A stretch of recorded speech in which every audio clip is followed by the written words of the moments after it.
Right. Pick up where we left off the other day. We now have a whole planet of Angaran juiciness that we can explore. Because we have now unlocked all of this. Which means lots of new things to uncover and more NPCs.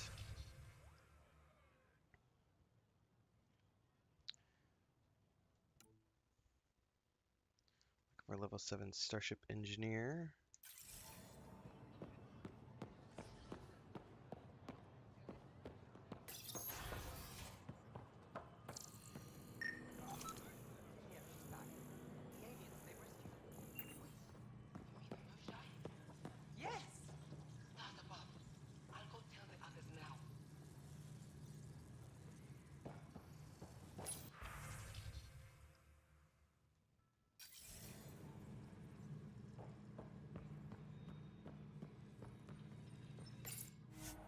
Oh, really? And I still have hardly any Milky Way.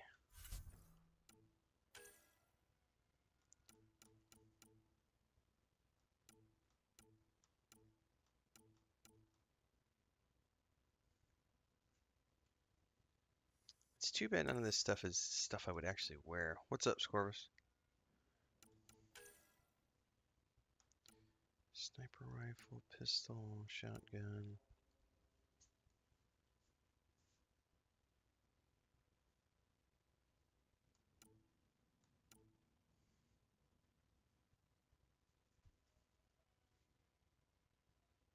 Increases with every shot, okay.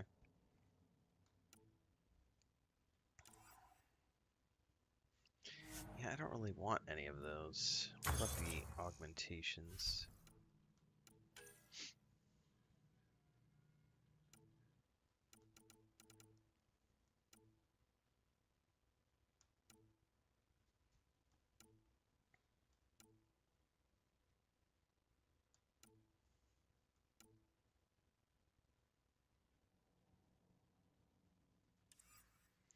Yeah, I've already crafted that one.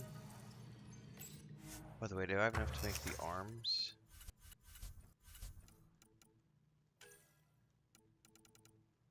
Nope, I still need platinum.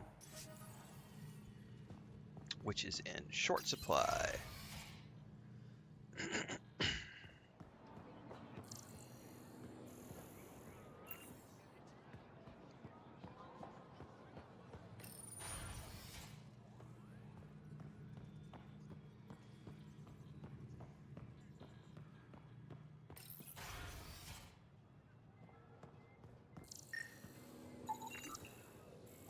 It's a mural. Depicting I don't know what. I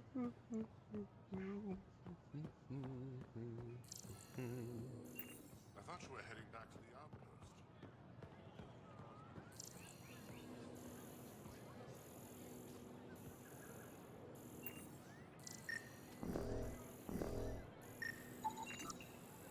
Irrigation. This is my first visit to Aya. It's more beautiful than I ever imagined. We rose from nothing to touch the stars. Thank you. I work hard to keep it that way.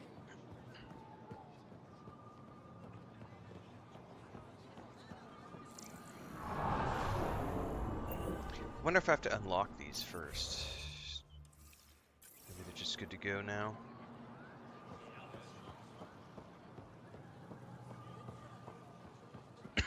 Excuse me.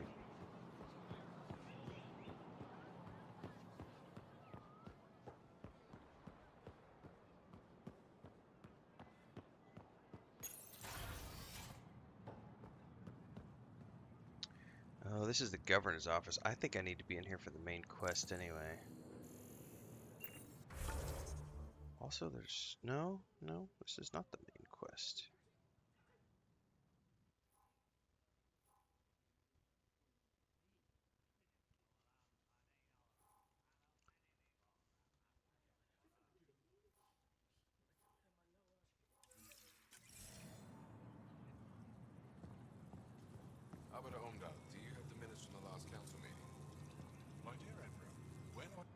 Pathfinder.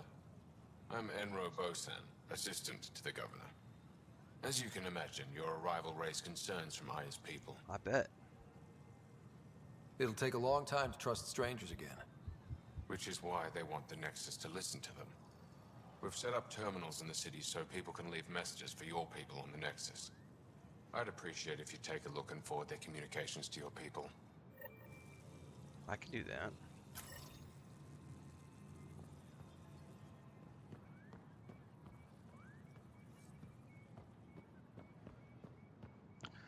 Morning, completionists.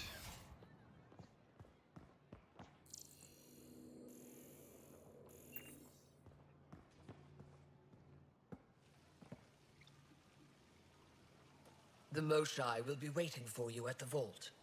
While I'm here, maybe we can talk? Of course. I owe you that. When I first escorted you through our city, I wasn't sure it was the right thing, but you proved I was wrong to doubt. No, more than that. You didn't have to save the captives from exaltation. I wonder if you realize what that meant to us. We're in this together. The initiative wants to help. I want to believe it. You're so different from the kid. What can I do for you? I have a few questions about your culture. I'm happy to answer them. Aya seems important to the Angara. Aya is paradise. This world is a gift. We created the Vassals so everyone could enjoy this place, if only for a short time. The Vassal? The time of change. Aya's resources are too limited for our entire population to live here. We each earn the privilege of spending a few years on Aya. When our time is up, we leave to make room for someone new. That's interesting. The cycle repeats throughout our lives. Will you have to leave? Someday. For now, Aya needs me. Okay, that's kind of cool. Don't take this the wrong way, but this isn't your only city, right? Not at all. Vold and Havarl both have several large population centers. Aya has numerous residential areas similar to this. Are these places open for visitors? In time, perhaps.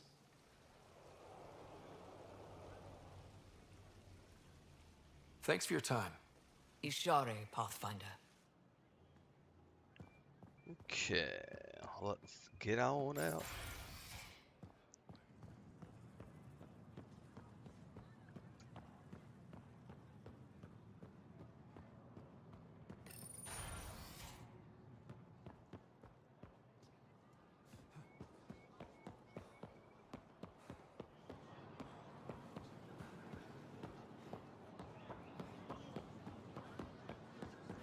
If I'm not mistaken, these make a big circle, so if we just start back here and work our way around, we should be able to hit them all.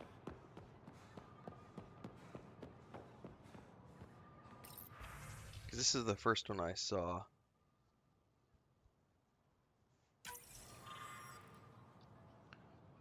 What impulse drove you across dark space? What have you come here for? Do you expect us to believe you're just explorers?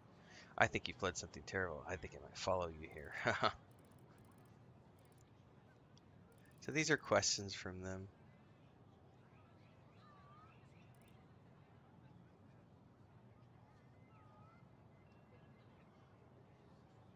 Oh, I have the option to edit it. No, we'll just forward.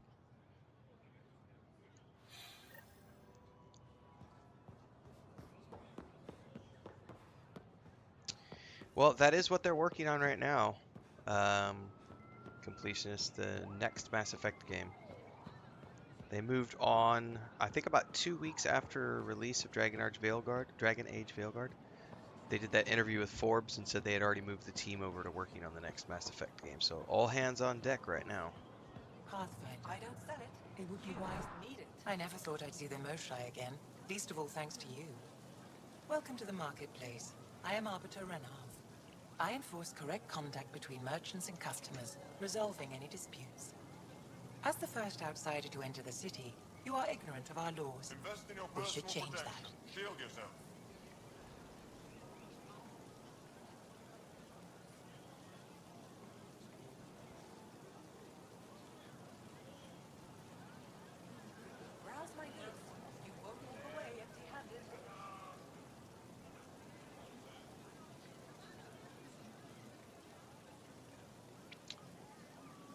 That is a bullshit rumor, Scorvus.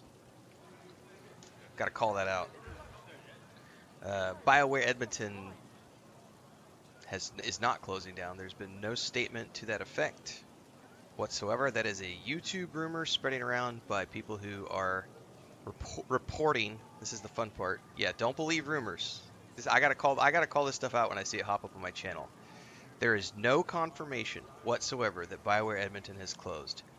The only piece of news that has been reported on is that Corinne Bush voluntarily left EA after 18 years because she was offered the opportunity to head a brand new RPG project as the big chief of everything. So she is moving up the ladder of corporate game development. Nothing new there. Many game developers do that. The reporting going on by the anti-BioWare, anti-EA, anti-Dragon Age trolls right now is that, oh no, Corinne Bush left BioWare Edmonton, the studio's closing, Dragon Age Veilguard failed so fucking hard it closed BioWare. That's not true. None of that is true. That is all bullshit rumors right now. That's just bullshit rumors. Go read the press releases. She got her opportunity to go lead her own big project. She's off to greener pastures. BioWare is continuing to work on Mass Effect. There is no closures, etc. Exactly, Brexosaurus. How dare someone go get a new job? We have to report on it because, oh, the reason she left is because BioWare sucks and Dragon Age failed so bad they're closing the studio where she worked. Jesus. Yeah, that rumor it's been about 48 hours it's been spreading, maybe 24 to 48. It is the biggest crock of horse shit I've ever seen. It's literally some of the big YouTubers picked up on, like I even saw like an Asmongold clip on my TikTok this morning. He's reporting on it as if it's factual. He's reporting like, oh, she left BioWare Edmonton. BioWare Edmonton's closing down. That just goes to show you no one wants woke. And it's like, that is not at all remotely true. Go read the fucking press releases. Y'all are a bunch of fucking cattle. Moo! Moo! Jesus. Not meaning to insult anybody this morning, but please do your due diligence. Don't react to YouTube thumbnails. Go to the source. There was a press release put out.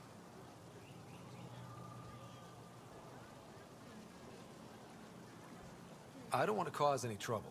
How do I learn your laws? Not y'all, I'm saying the internet in general is like cattle. Like, they just fucking consume and then they make content. Responsibility is a core foundation of our society. We expect it from everyone. Understood. Please visit my colleagues in the governor's office and the resistance headquarters. You know, I should start my own They'll religion. teach you about our culture and I honestly feel like that's how gullible your understanding a lot of the internet it would be can be. unfortunate if you Like, accidentally violated our laws.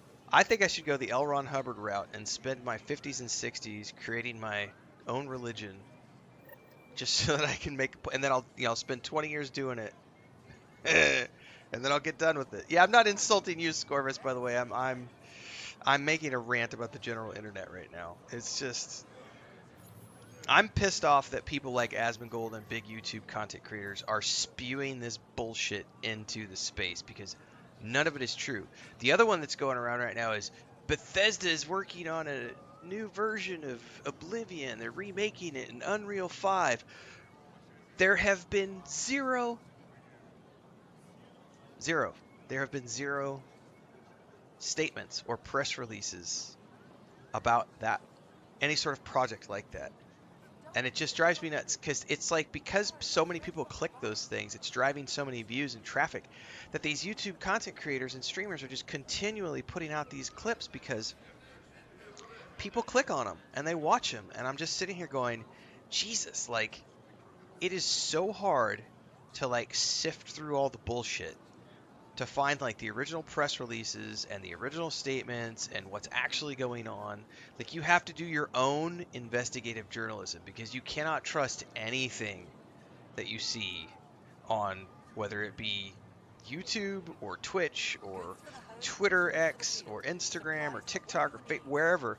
even the traditional news outlets, like everyone's calling out PC Gamer. Like PC Gamer was like the last bastion of good internet coverage, right, for games. They made a bullshit article about the Dawnwalker project where they were like something along the lines of Rebel Wolf's new game says or imagines what if Geralt was a vampire, and it's like no, that is not. No, you made shit up for a clickbait headline and you insinuated a whole bunch of shit that was not even remotely true, wasn't talked about in their game release live stream that they did for the 45-minute presentation. Nowhere in that presentation at all was The Witcher ever even mentioned, other than in the beginning when it said printed by the game developer of The Witcher 3. That's it. That's it. That's the only link back to The Witcher, and yet PC Gamer and all these other outlets are making this huge comparison between Dawnwalker and Witcher 3. And it's like, fuck. Stop. All you need to do is report the news. Here's a studio. They're launching a new game. Here's their cool, video presentation. Here's the concepts of the game.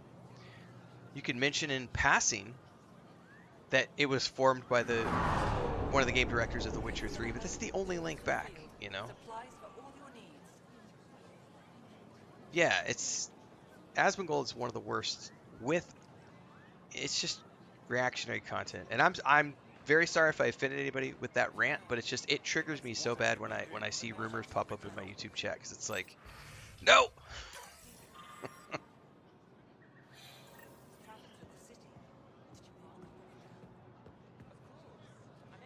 Vestaran? I just I really was there when wish you landed. there was Watched you get escorted through the city. some form of like filtering that you could enact to like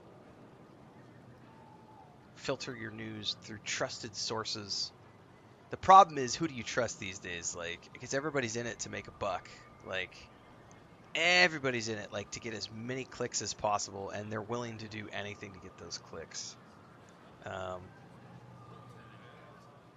don't know if you guys have been paying attention recently to the OnlyFangs World of Warcraft Classic thing it happened like a week ago, but that's all my social media feeds were full of for like 72 hours. That's it.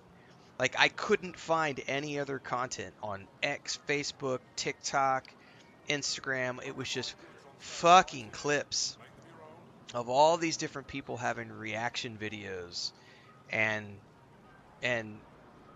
showing out of context clips and out of context conversations and out of context this, that, or the other, and it was just like, oh my god, like I wanted to see other stuff, and you can't. Like, you have to. The algorithm just gets saturated, regardless of your platform. Dawnwalker does look really good. Well, someone mentioned. So here's an interesting thing, completionist. Someone mentioned the. I didn't think about this until they said it in the comments section of my video on that, covering the live stream. Did you play God of War, the most recent God of War games?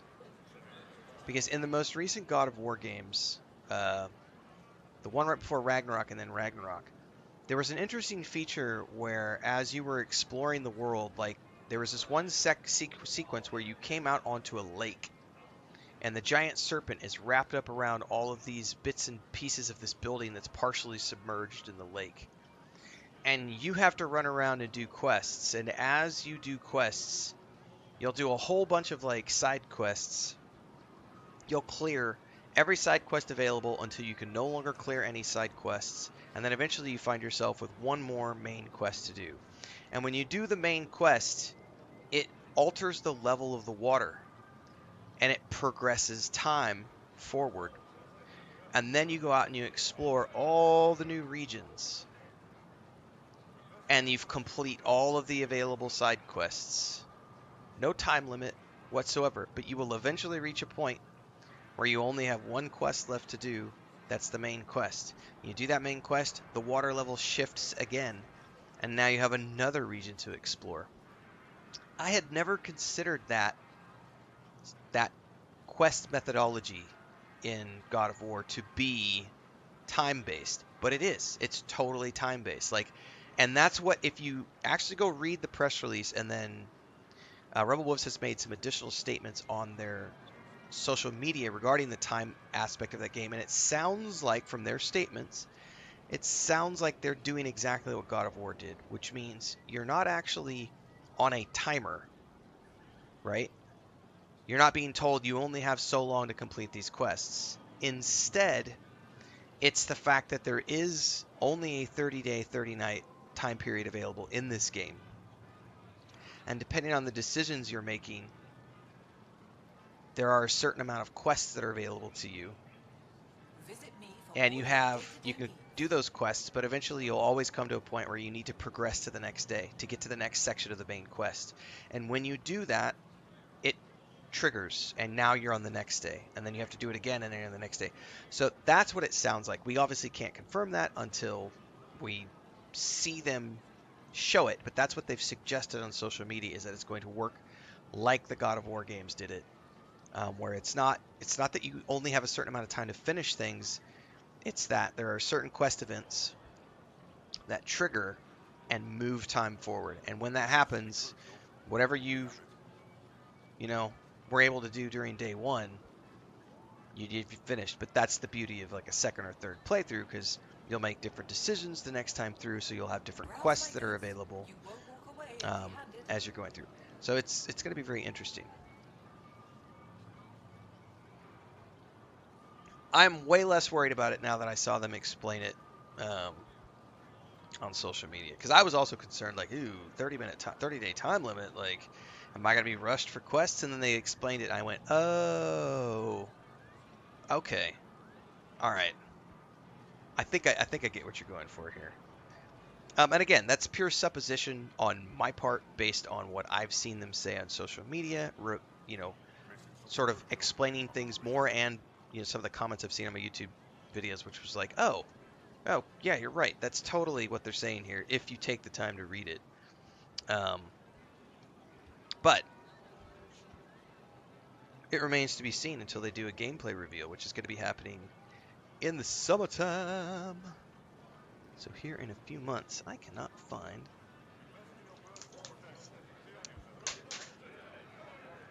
my journal.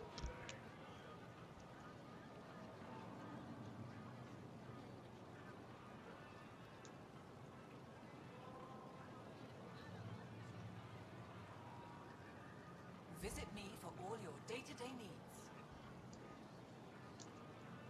Yeah, I never really cared for the original God of War games, but then these last two that they've done, absolutely phenomenal. Bet that was a sight. You were an unexpected outsider. Scorver said, I That was a really member lost of me. Asmongold's subreddit, had to quit because it became so toxic over the last year or so. Yeah, man, I used to be a fan of his. I can't tell you when exactly I fell off. It was sometime after his mom died, because he just, I liked Asmon when he used to go sit out on his back porch. Like, I never really watched his gaming videos that much, but I did like his, like, sit out on the back porch and talk about life, because I was watching someone who's younger than me, kind of like he's my brother's age, right? So it was very interesting to see the perspective of the next generation below me, their experience as a gamer, as a streamer, as this other stuff, and then watching some of his game content with some of his, like, let's talk about life stuff. Because it was such a juxtaposition to me of watching him play a persona on social media, and then watching him come and sit on his porch and talk like an absolutely normal person. And it's like, okay, I get it. You have a persona, and this is you. And then his mom died, and the persona took over. And I haven't seen the real person. I haven't seen a real human being there in a while. Like, I think that when his mom died, and this is a purely outsider perspective, that's my perception of things. I'm not attacking him in any way. It's just that it seems like the persona took over after his mom passed, and I just am not interested in where that persona has gone in terms of the type I of don't sell content it. that's being You created don't need it. via that persona. I've never seen fruit like this before. What are Because these? that community is one of Haricot. it's Sweet one with a of little the bite. contributing Sometimes if I'm factors. lucky, I have a few Killua or Elmok. But they're all Is fruit bad. scarce Like, here? In this form, I yes, think that every very time, expensive. If you buy a Paripo from me, it I think means that you when you have get a something community to celebrate. that's that big, It's a luxury, and you've got meant to be tens of shared with friends thousands and and family. hundreds of thousands of people I'll get meshing in moving. the same place without really any moderation, and it's just the internet being the internet, where there's no repercussions to anything. I think that that's just a recipe for disaster. Um, to be bluntly honest right now, obviously I love what I do. We all have ups and downs. We all have good days and bad days. I love what I do, but it has become increasingly challenging as we have gotten bigger.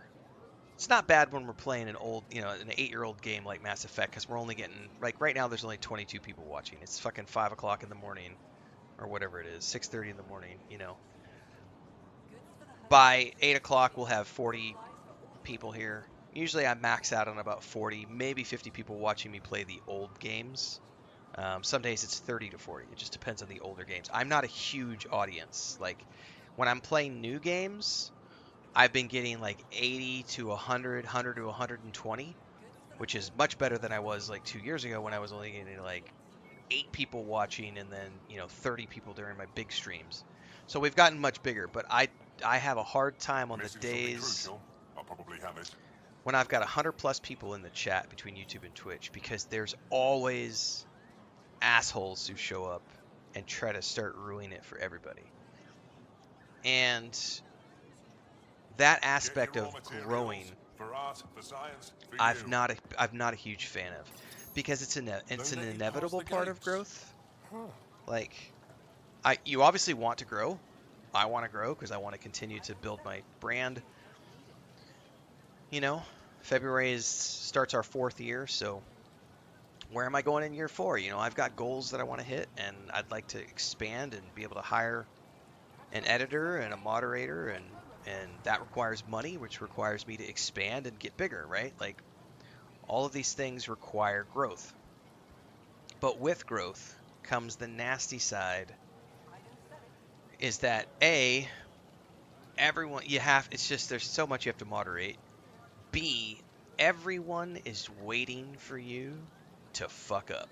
And when you do, it's like a goddamn group of hyenas, like, yipping and yapping and fighting over the scraps of your bloody corpse, and you're not even fucking dead. Like, they're just trying to shred you to pieces, because that's the internet. That's the culture that we live in. People celebrate the fall of someone more than they do the success of someone. They want to see that. It's the monkeys in a barrel, if you've never heard that one. We also have rats in a barrel. It's basically like you put a bunch of crabs or a bunch of rats or whatever in a barrel, and one of them starts to climb up and out to get over the edge and escape. The rest of them will grow up and claw him back down and drag him back down to the bottom, because fuck that guy. We don't want him to be free. He needs to be down here with the rest of us. And so that's the part about the internet. Yeah, crabs in a bucket is what they say here, Scorvus. In Mexico, my wife's it's always been crabs in a bucket. It's that mentality, like, ugh. And no matter what you do, no matter how nice of a person you are or how cautious you are in the things you say, you will always end up offending somebody. And the question is always, how offended is that person going to be, and how far are they going to take it? Because if you live in certain parts of the world, they'll fucking swat your house. They'll try to hack your computer, and they'll try to ruin your business. And I watched the Thor situation unfolding with OnlyFans, and I'm not casting blame on either side of the fence for that, but what was really, really terrifying to me was to watch the people attacking, regardless of his decisions, but attacking, like, trying to get his ferret rescue shut down, like making anonymous tips that the animals were being harmed. And, like, him and his partner have been very vocal and out there about rescuing these animals and building that ferret rescue and everything else. And it's like, because people got upset about something that happened in a video game, and the internet mob came after him because all these other big streamers and their communities, it's like suddenly, he talked about like one day they banned 4,000 people from the live streams because there was a 10-hour hate raid happening. And then it was like 10,000 people over a certain amount of days they had to ban because people were just coming and making death threats against him and his moderators, death threats against his partner, death threats against his animals, trying to get the ferret shelter shut down, making false police reports, and all these different things. And it's like, do I want to ever get that big? Because that's what happens when you get to that size. When you're pulling in 10,000, 15,000, 20,000 people per stream, it sounds great because you're like, yeah, you're making $50,000 a month. But what is the cost? What's the cost of getting to that level? Do I want to go through that? There are very few streamers who have made it to the top levels without some form of like controversy happening and them being vilified and attacked by tens of thousands of people over something that's an innocuous thing, like a fucking video game, like making a, and this is the silly thing is like it's all this controversy is over a pull in a 20-year-old dungeon that went bad and people losing characters and in a hardcore server. But it's like people have so much wrapped up in this because all these big streamers are making $40,000-$50,000 a month, but they're all fighting over the same bone. And they're like, I want more views than you, and so, and then the community goes nuts and they start attacking the other community, and it's like, I don't ever want to be part of that. Yes, I want to be successful. Yes, I want to grow, but I don't personally, that terrifies me, like legitimately terrifies me. And the idea of having like a subreddit that somebody has created about me, that's also grossly terrifying. And I'm like, I understand a little bit better now because I have started to get bigger. We were talking about this a few months back. I found out one day that when I was doing Dragon Age Veilguard, like there was people who were out there like going around Reddit sharing my videos and creating this like this narrative using my content. And I was like, what the fuck are you guys doing? Like, that's, I don't know. Like, what are you doing? Don't do that shit. Like, I'm just a person who likes to play video games. I have my own opinions. I have my own things. And I'll say things on my channel sometimes that may offend some people. But it's like, I don't want to be a part of that culture. But I think it's inevitable. No matter what you do, that's going to happen. But I'm beginning to understand more, like, if you go back to, like, Harrison Ford used to notoriously hate participating in interviews. And, like, my private life is my private life. And there are some celebrities who are extremely protective of, like, their spouse and their kids. Others who are more free about it, but some of them are extremely protective and like, no, fuck you. This Hollywood machine, it has enabled me to have a great life, and it's enabling my family to have a great life, but fuck y'all. You're not getting anywhere near my family. You're all fucking sharks. Like, no one's getting near my family. Like, you can have me, and I'll be your little boy toy, and I'll get on screen, and I'll dance like a monkey and make my paycheck, you know, because being an actor pays me a lot of money. But no, they're off limits. And I think that that needs to be the standard as opposed to, yeah, it's terrifying. I'm beginning to understand that more as I've gotten bigger. And obviously I want to grow, but at the same time, like I said, when we're playing new games, like even the other day it was a fairly positive stream. We were doing, watching the Dawnwalker presentation was my biggest stream ever. When we watched the Dawnwalker event, the biggest stream I've ever had prior to that was during the Dragon Age Veilguard playthrough. Despite the fact that I was getting like hate rated, I still got. There was a few days where we had over 300 people watching the stream.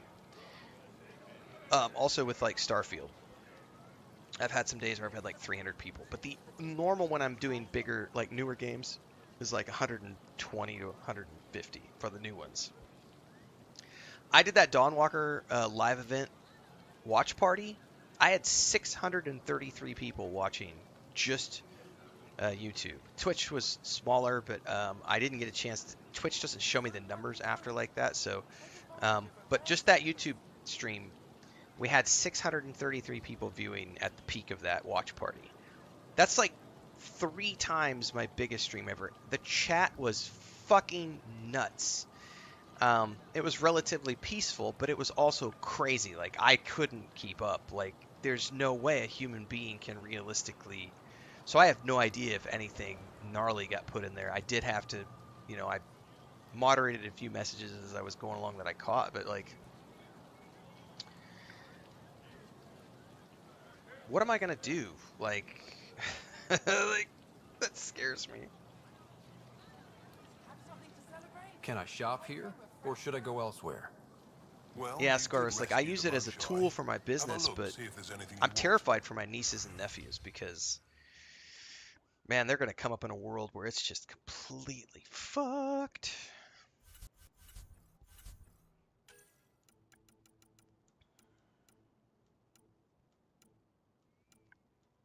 God, none of these guys ever have any freaking platinum. He did have platinum. He has platinum. Sell salvage. Please let me buy some platinum. How much do you have? I'm gonna buy.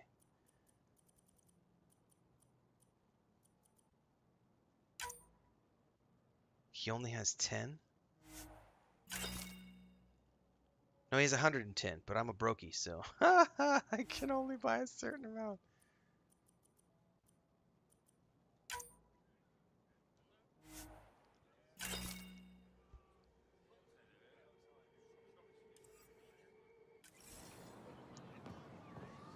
Alright, so now I can make my arms. Next time I get back to a trading post research center area.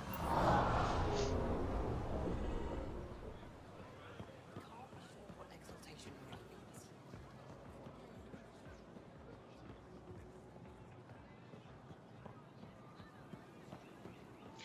Yeah, Kami, I showed off at the end of the year, at the end of last year, I showed the case study for Dragon Age Veilguard and what happened to my channel when it happened, like the review bombs, and like I had 7,000 videos on my channel and I went from, I think it was a 96%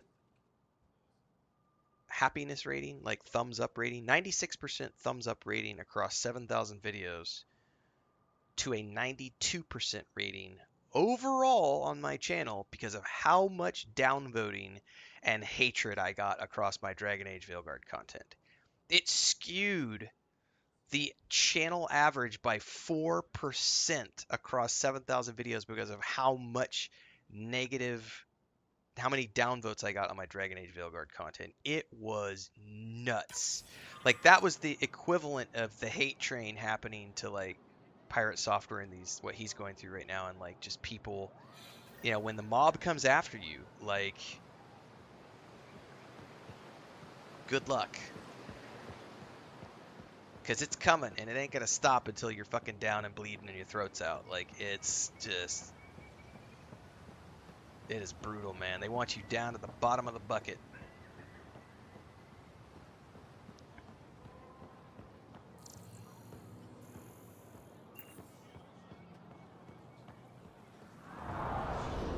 Ryder, you are the subject of a detailed scan by an Angaran standing nearby.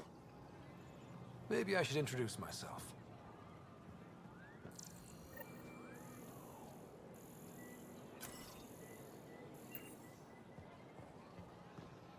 Hello there. I'm working. You scanned me pretty hard. That wasn't your way of saying welcome, stranger? I wanted to be discreet. Noted. What's your interest in me? You're an alien on my homeworld. Why wouldn't I be interested? You could have asked. Fine. Will you submit to a full spectrum analysis of your biology? I can't fault you for being curious. Scan away. I didn't think you'd comply. I'm full of surprises. That you are. When we face extinction, family is our final comfort. Do you understand that? I came to this galaxy with my family. I lost my father on the day I arrived. But you still carry on his legacy. He knew that, in the end. Family is everything. Not only the one we have now, but the ones that follow us. What will your family look like in 5 generations? 10? How many of you will there be? You're worried there'll be more of us than you. I have 23 grandchildren. I want to know what their grandchildren will inherit. Goodbye, Pathfinder.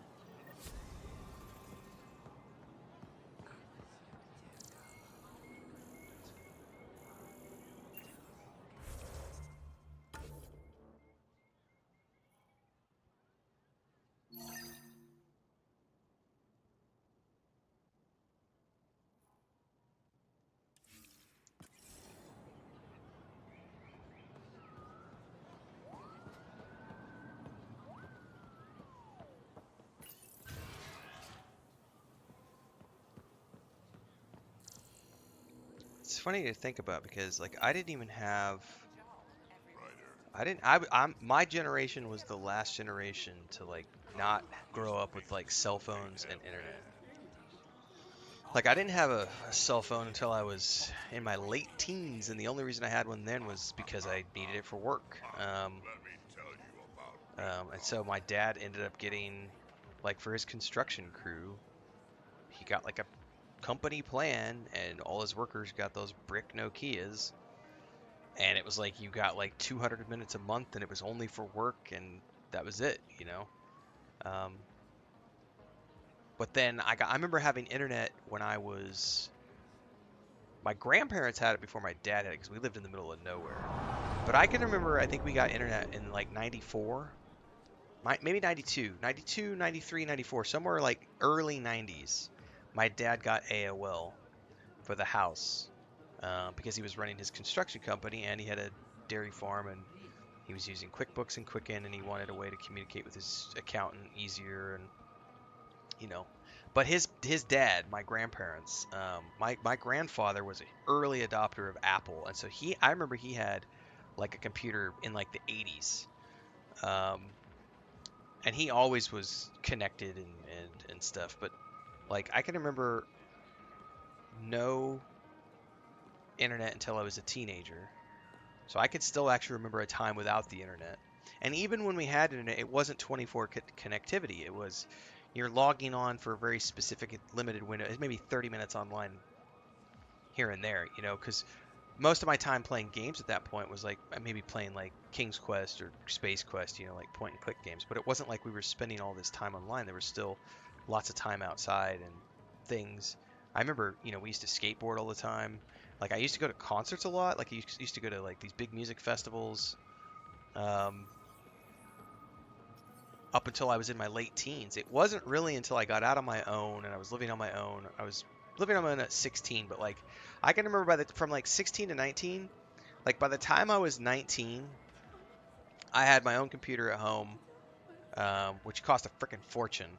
Um, and I was living in a place that actually had cable internet, which was pretty early on, like 1999. I had AT&T and I had like a 10 up, 10 down or something, which was unheard of. So yeah, I've watched the world evolve because of the internet and because of cell phones, and I will agree that we're in a much better place for everybody overall. Like the biggest potential for me is the potential for what the internet allows people to do.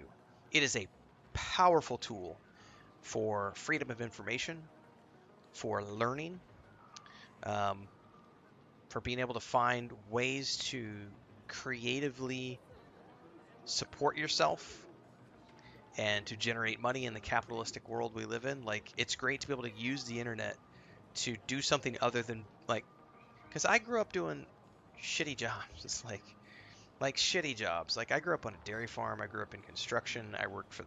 I hauled hay in the summertime. I worked for the large animal vet. I busted my ass in construction job sites as a third generation contractor. You know, I did lots of shitty jobs. I flipped burgers at McDonald's. I worked at Walmart. Um, Worked at Wendy's for a little while all when I was a teenager. You know, spent my 20s in the construction industry. You know, did a lot of crappy jobs that I hated. And then the internet allowed me to become a writer and then move into like social media and marketing and travel the world and become an influencer in the travel space, become a photographer and a videographer and publish 25 million words and go into game dev and publish 3 games and then go into YouTube and start making YouTube videos and become a streamer. Like, the internet is a powerful tool and it can allow people to do amazing things, but it also is a terrifying testament to the cesspool that is the underbelly of humanity. Like, it is absolutely that karmic give and take, pro and con, good and bad. Like, it's such a powerful tool and it's done such amazing things for humanity as far as information goes. Freedom of information, access to information. The TikTok thing going on in the United States right now is such a hilarious, like, modern overreach of people, basically a group of people being terrified that their populace has information at their fingertips that's an unbiased information that is not filtered through the media that they own. And this is not me being controversial or political, it's just fact. Like, the whole world sees it. You know, that's the power of freedom of information, and that's the power of the internet. The scary side of it is watching what happens when the subreddits take control and people go off on these character assassination campaigns. Opened a lot of doors around here. Try to Most swat people's Angarans homes. still keep their distance, though. Cancel culture and ugh. Well, you are a bit of an eyesore. Speak for yourself. When I saw my first human, I couldn't understand how you. Yeah, keep advertising blood cookies are inside. Skin horrible. that Absolutely. Interestingly enough, like in my heyday, the reason I sold so many books when I was in the peak of my travel times was because of the power of Facebook advertising. It used to be a lot. It's a lot more. It's a lot different now. But back in the day, I was able to sell a lot of books on Facebook because Facebook allowed you could target specific, and it still is a very powerful tool. I haven't used it in a decade. Google Ads does it these days, but there are the tools for marketing and advertising have gotten so more powerful. Back when I did it, the easiest way was I would go and I would pay an assistant to help me. We would go to travel forums or travel pages on Facebook, and you could look at you could go to just look the user list. Look at the user list for that travel page. So if it was a competitor, like I was running my travel page, this travel company has, or this travel blogger has 10,000 followers. Well, guess what I'm doing for the next week? I'm going through and I'm going to every single one of those 10,000 members on Facebook, and I am taking their unique username, their unique user code, and then I'm putting that into a spreadsheet. And then I'm uploading that spreadsheet to the Facebook advertising system, and I'm spending $200 to send an advertising campaign to these 10,000 members who are in the travel space because they'll probably like my book because this is a travel book. And then you spend your $200 and you blast that across Facebook and you specifically target those 10,000 users. And when they log into Facebook the next time, they get an ad. It might be a sidebar ad, it might be a pop-up ad, and it's advertising your book. And back then we only had like sidebar, and you would get like sidebar ads and like the main post ads. That was it. It was like 2 different types of ads, but it was still extremely powerful. On a $200 spend, I would generally generate anywhere from like $5,000 to $7,000 of revenue off of a $200 spend.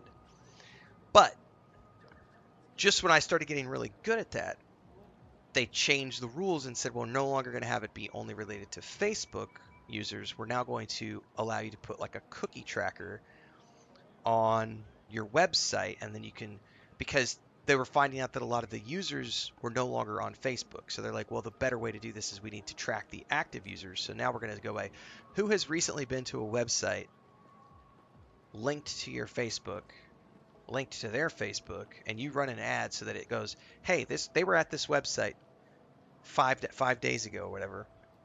Now they're on Facebook and they're going to get an ad for your book, which is a way more powerful tool.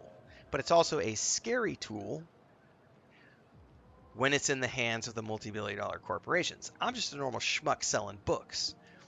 But then you get into the data tracking of like big data, and that information is used for all sorts of surfaces. Not necessarily all of them good. Some of them are nefarious. And someone was saying the other day, like with TikTok in particular, the girl was like, "I've been using TikTok for 4 years. Not once has TikTok ever shown me an ad for something that I talked about with my sister at lunch when I thought we were having a private conversation." And I know so many people in real life and beyond who have had these moments where they thought they were having a private conversation or something, and then suddenly they get ads for that thing showing up on Google and Facebook. That's not conspiracy. That's literally and Alexa. We saw the terms and services for Alexa. Alexa is a listening device. That information, your phone, etc., these are all listening devices. If you're going to have one of these, you need to accept that that's happening. You don't have a choice. It's happening. But what's interesting is that not all companies do that. And so it's like refreshing to see, I know that TikTok does different things with their data, but like the point that was being made was like, not once has TikTok ever told me that I needed to buy something that I was talking about with my sister 4 days ago at lunch.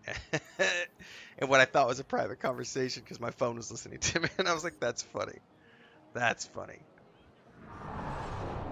Exactly, Thandar. Targeted marketing for you as a product, not a consumer.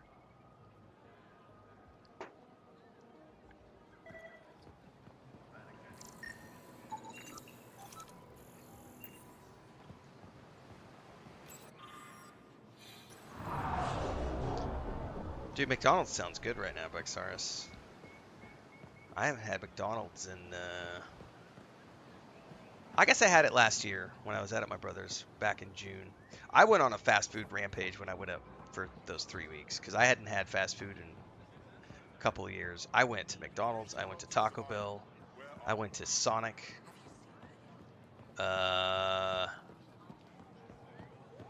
Went to Wendy's.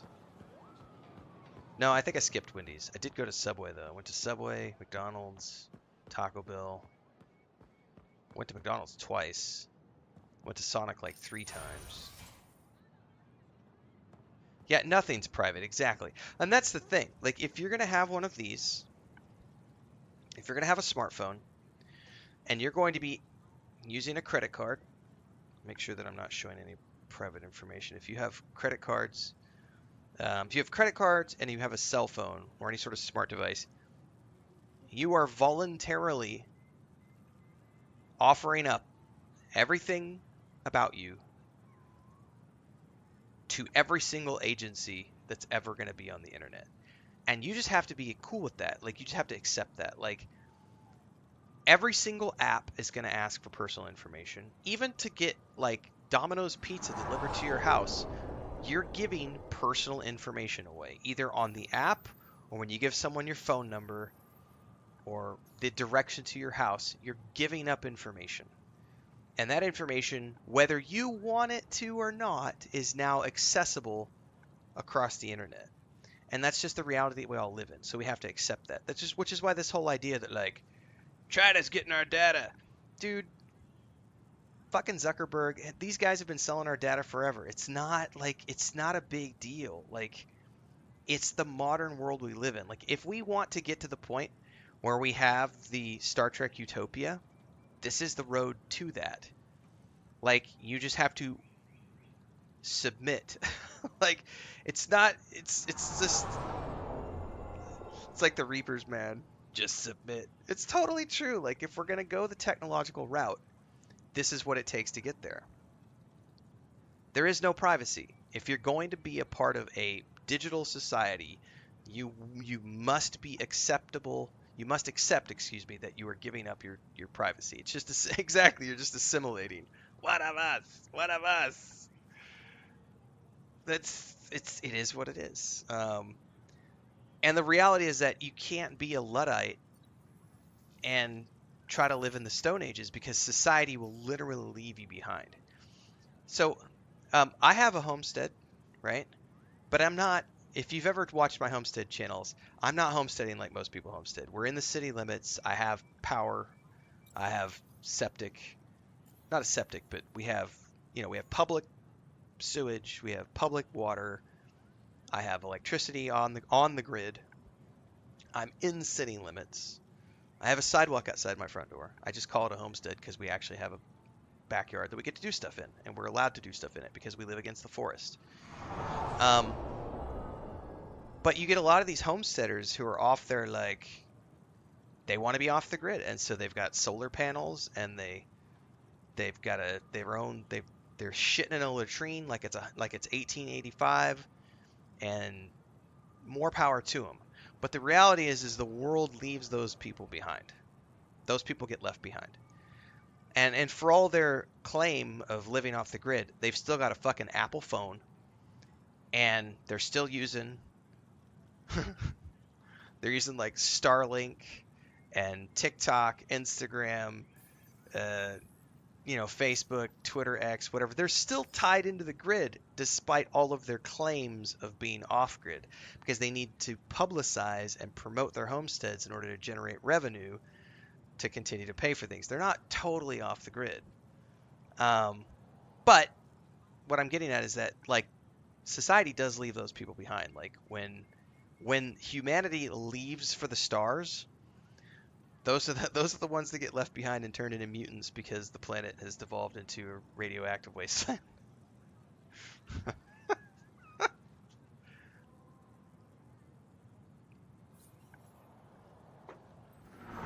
What's up, Transcend? Yeah, Metroid. Wait for the quantum computers.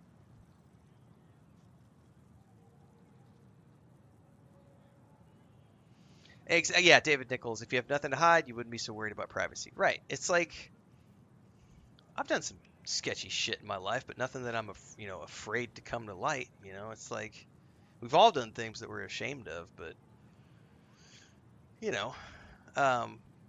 but you're right. The thing I like about your statement is that we're never going to have a food replicator like we have in Star Trek unless people stop freaking out about GMO. You're not wrong. Like, so my brother and my sister-in-law have a cattle ranch. They've been doing it successfully for the past 6-7 years. They did a huge expansion in 2024 with an FSA loan. It's a multi-million-dollar project. It's a big operation. And one of the things you do if you are a cattle rancher is you are directly tied into science. Because everything you're doing, from the way you fertilize your lands, to raising certain types of grass, to working with nutritionists to grow these certain types of grasses when they might not necessarily be native to the area that you live in, you have to be analyzing soil levels, you have to be fertilizing in specific ways, you have to be planting at specific times, specific things need to go into rotation, and then there's the analyzing of the nutrition that the cow is eating. So you have pre-mixed grains, you have custom mixed grains, which are all based on what is your cow eating in the wild, what are they foraging versus what are they eating here. All of that is down to a science by companies like Purina, who help cattle ranchers create the best tasting and healthiest animals possible through nutrition, and that's all based on science, and that goes into the science of vaccinations as well. And the interesting thing about if you're going to be in that industry is the pushback from people who are terrified of GMO. Now, that's not to say that there aren't, because there are scary big tech companies that do crazy things with plants that may not necessarily be great for human consumption, right? Sure, that exists, but that is not the by and far large portion of it, unless you're talking major wholesalers and producers that are in the employ of certain governments. If you're just a normal schmuck raising 50 cows and trying to farm 50 acres of land, like, you're going to use science to your advantage to try to get the best possible yield because your livelihood depends on it, because you only get a certain amount of money from the production and sale of your crops and or your agriculture, your meat products. And so you have to use science to get the most out of that. Otherwise, you're failing as an ag person. So science is very much the root of it. But what's holding that industry back are the people who are terrified of like GMO. And it's like you do realize that polio was eradicated because of science, right? We no longer have polio as a mortality threatening disease because of science. And you're over there screaming about GMOs. It's like, come on now. Like, not all science is bad. Like, if we want to get to the place where we eradicate cancer and we have replicators for food and things like that, you know, you can't be afraid of the advancement of civilization. Be cautious. Yes, absolutely be cautious. There are deadly ramifications if we fuck it up along the way. But rather than be a voice against the advancement of humanity, why not help guide humanity? Why not go get yourself an education in GMO and learn how to be the best scientist possible to help move the species forward? There are ways to do it without being an alarmist and freaking out about science, you know? Yeah, transcend. That's a very true point. Like,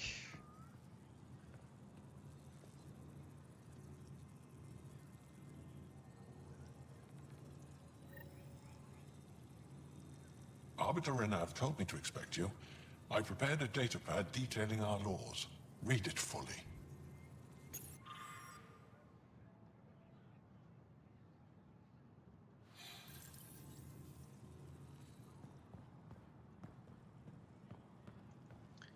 all right, I don't think I have any more. Go up here to this fast travel. Oh, my fast travel is locked at the moment. Okay.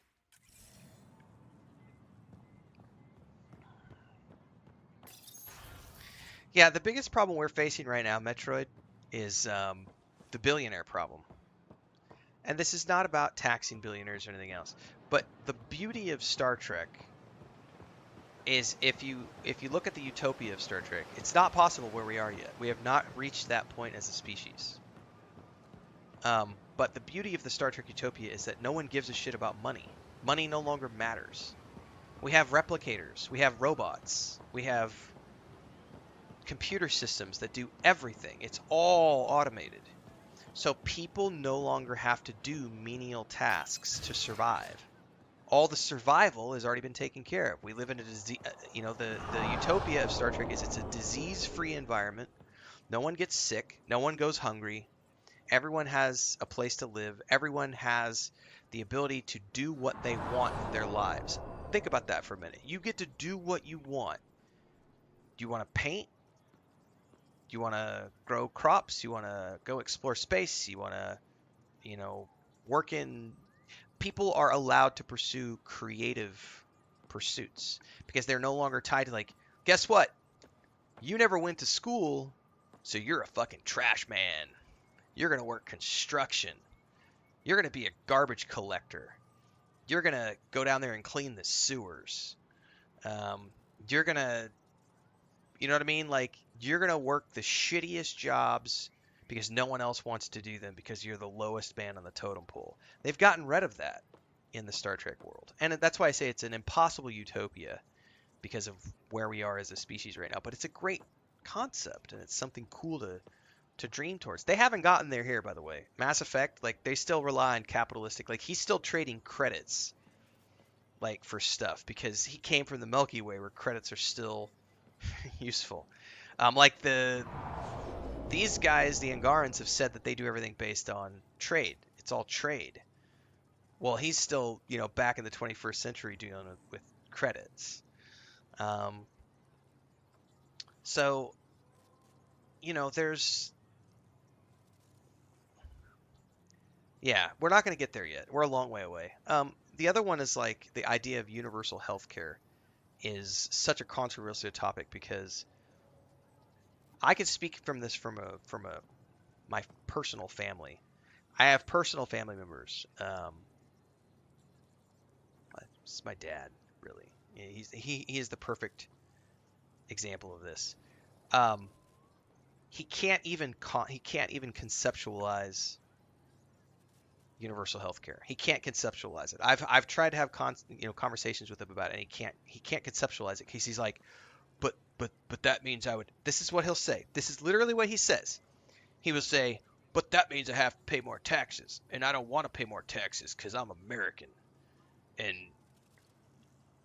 I don't want to pay taxes. So why would I want to pay higher taxes? And I'm like, you do realize that your country is like one of the highest taxed countries on the planet. Not the, but one of the. And yet you have the least accessible healthcare compared to many of these other countries. America is one of two. The United States is one of two countries on the planet that doesn't have some form of universal healthcare. And that's not to say that those systems are perfect in all of the different countries. They obviously have flaws. But like, you can't even have a conversation because the concept is so far out of his conceptual grasp, because he's stuck up on this idea of money. And I've been told that it's too much money, it's too costly. Where's the money going to come from? It's taxes. Meh. Meh. Meh.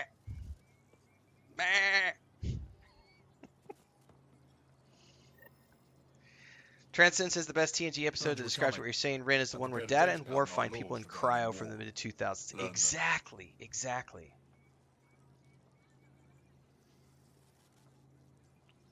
So, I mean, we're hundreds of years from getting there, but I think it's great stuff to theorize about.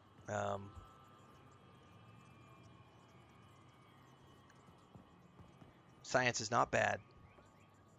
That's for sure. I would say that it's it's not quite that black and white, David Nichols, because one could also say, and I can say this because I've lived in these three countries. I've lived in Bulgaria, I've lived in Colombia, and I've lived in Mexico.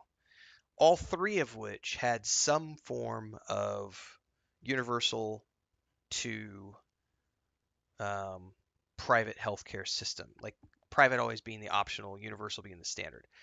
And they work with varying degrees, you know. For the most part, the Canadian system does work. The same thing I could say for where we're at right now. In Mexico, there are basically three different tiers. There's the everybody has access to everything just because they're alive and they were born in the country.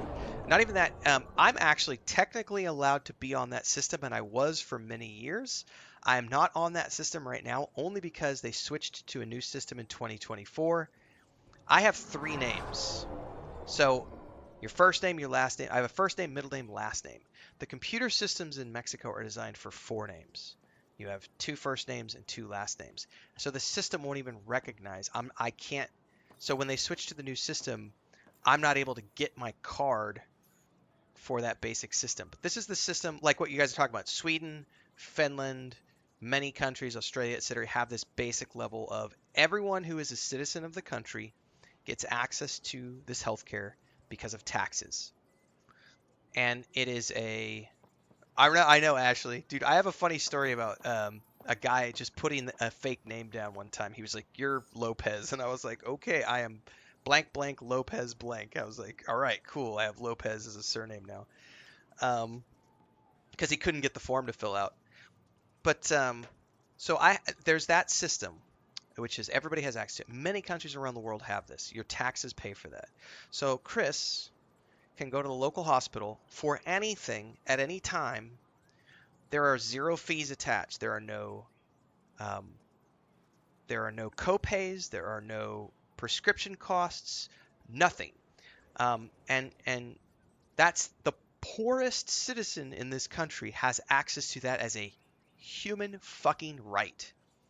The human right to have a doctor take care of you.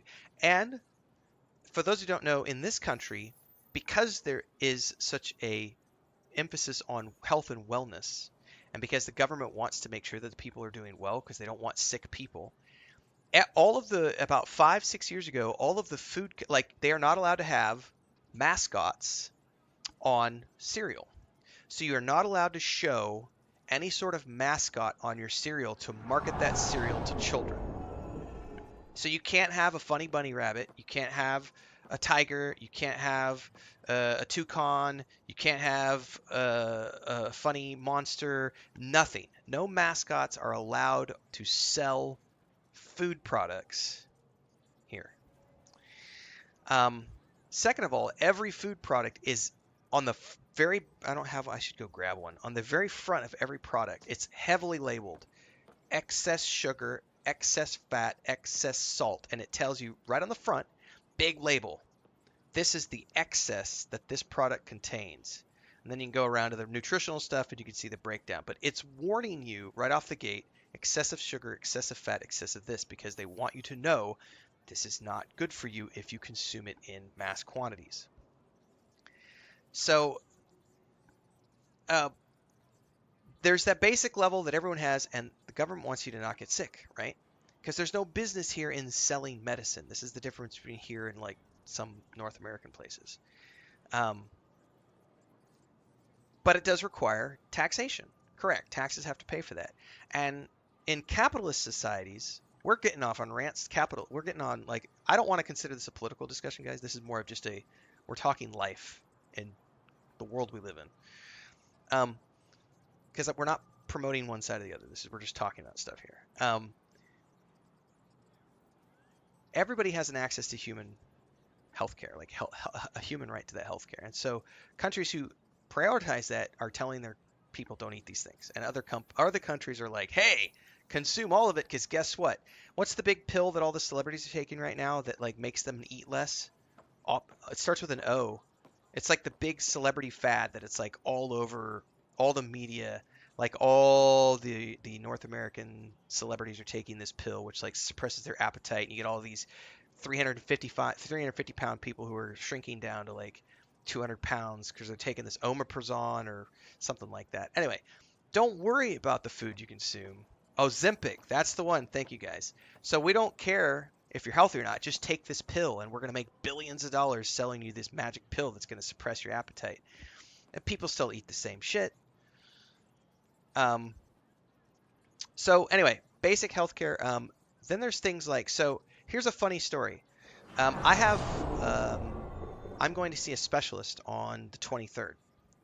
So I have the second level of health insurance here, which is the one that all employers, because this old system, I'm no longer registered for the old system because I can't get a card with it because I have 3 names, not 4.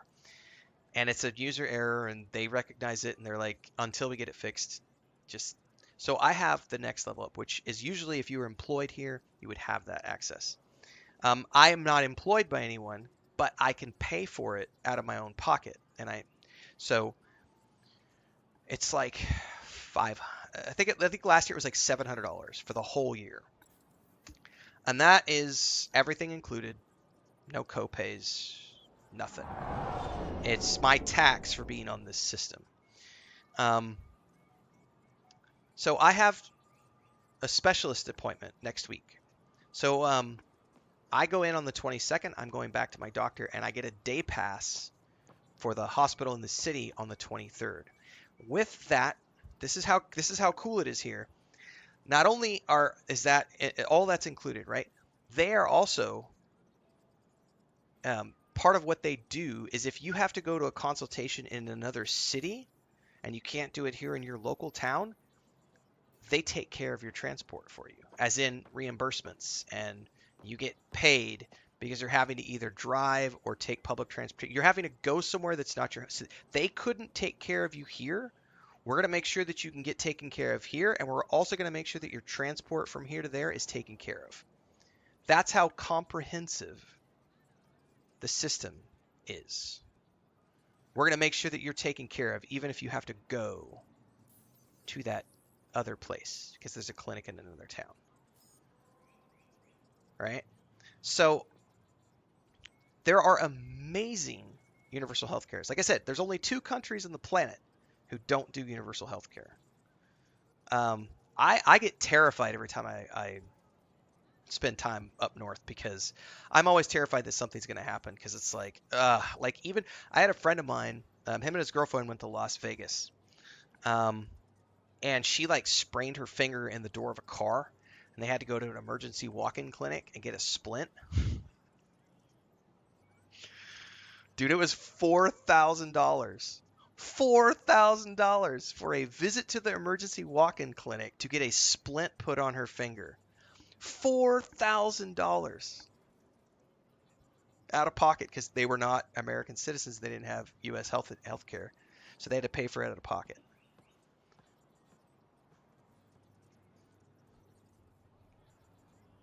It's just terrified. Yeah, one world governments. It's terrifying to many people, but we do.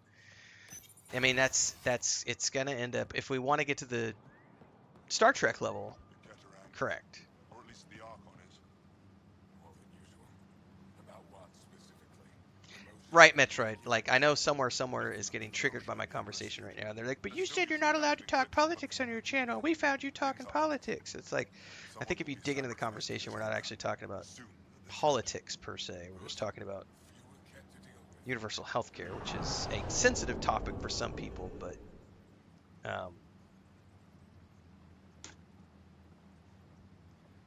we're not talking political parties. We're not talking political systems.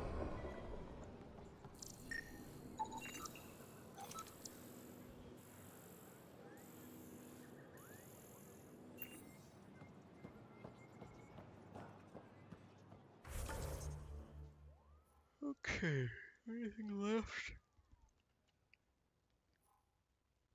I think I finished all these quests. Alien waifus. Like, the only way we're getting alien waifus is if we start getting along and have that universal government. I mean, I've been talking about for many years before this channel. Because I used to freelance a lot. I did many years of freelancing, first in construction and then also on the internet.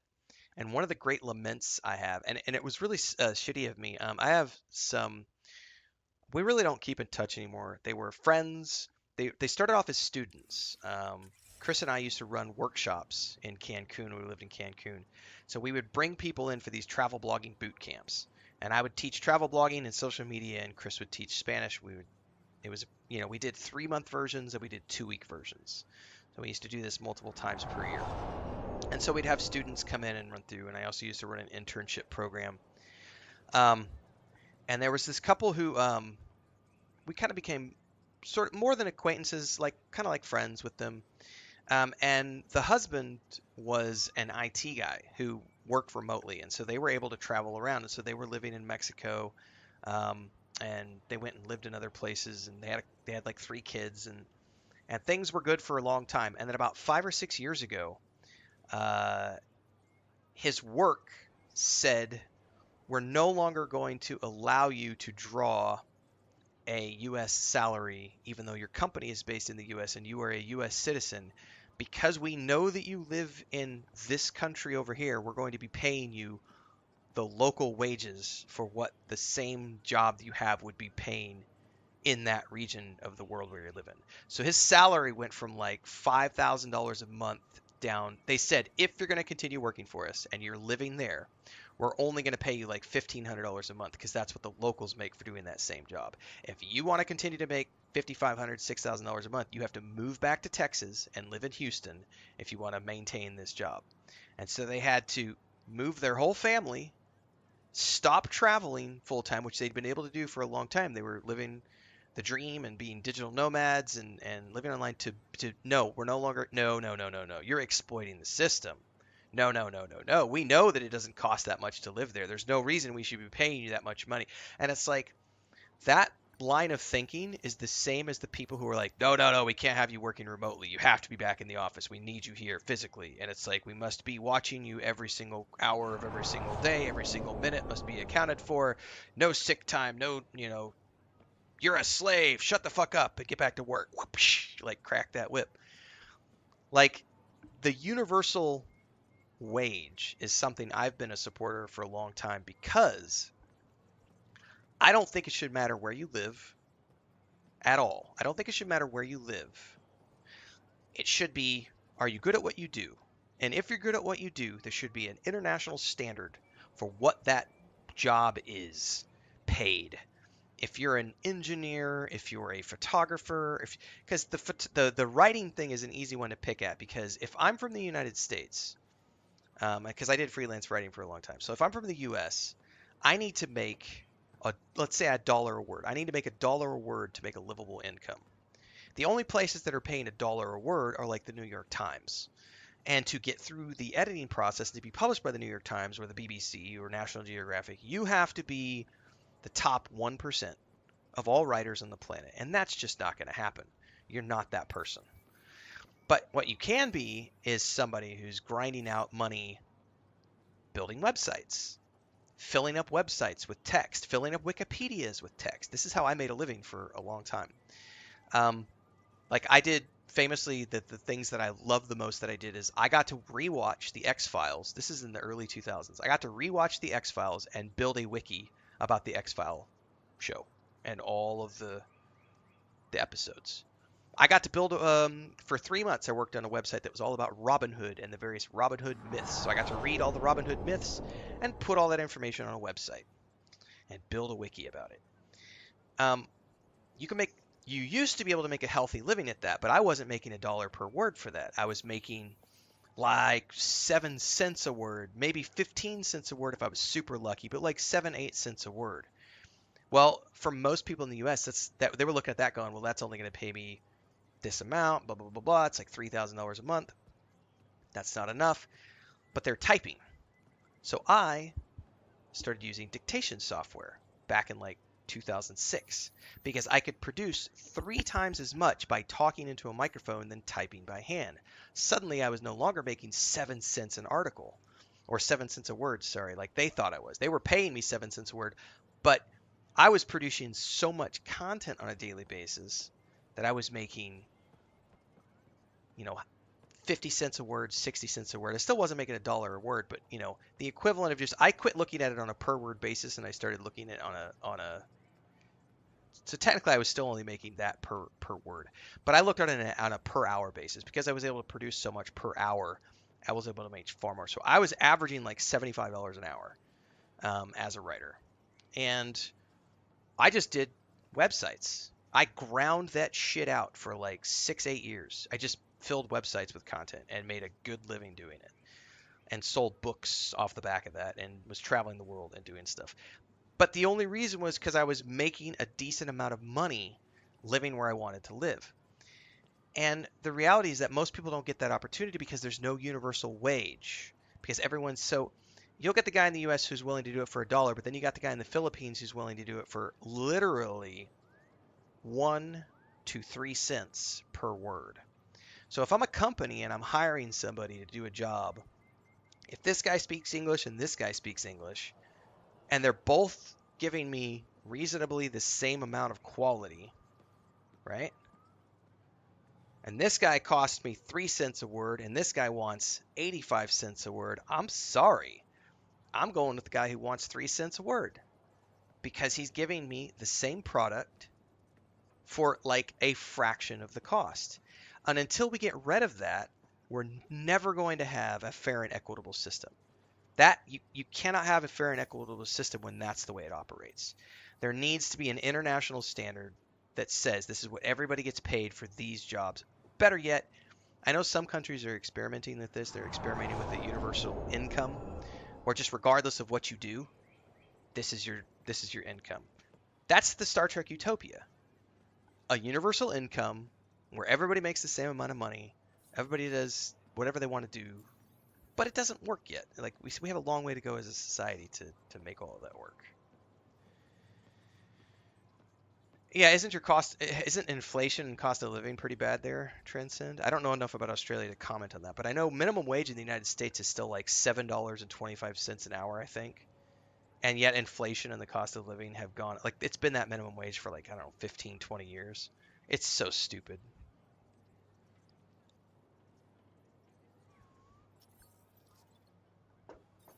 Yes, Ashley, that's another great one.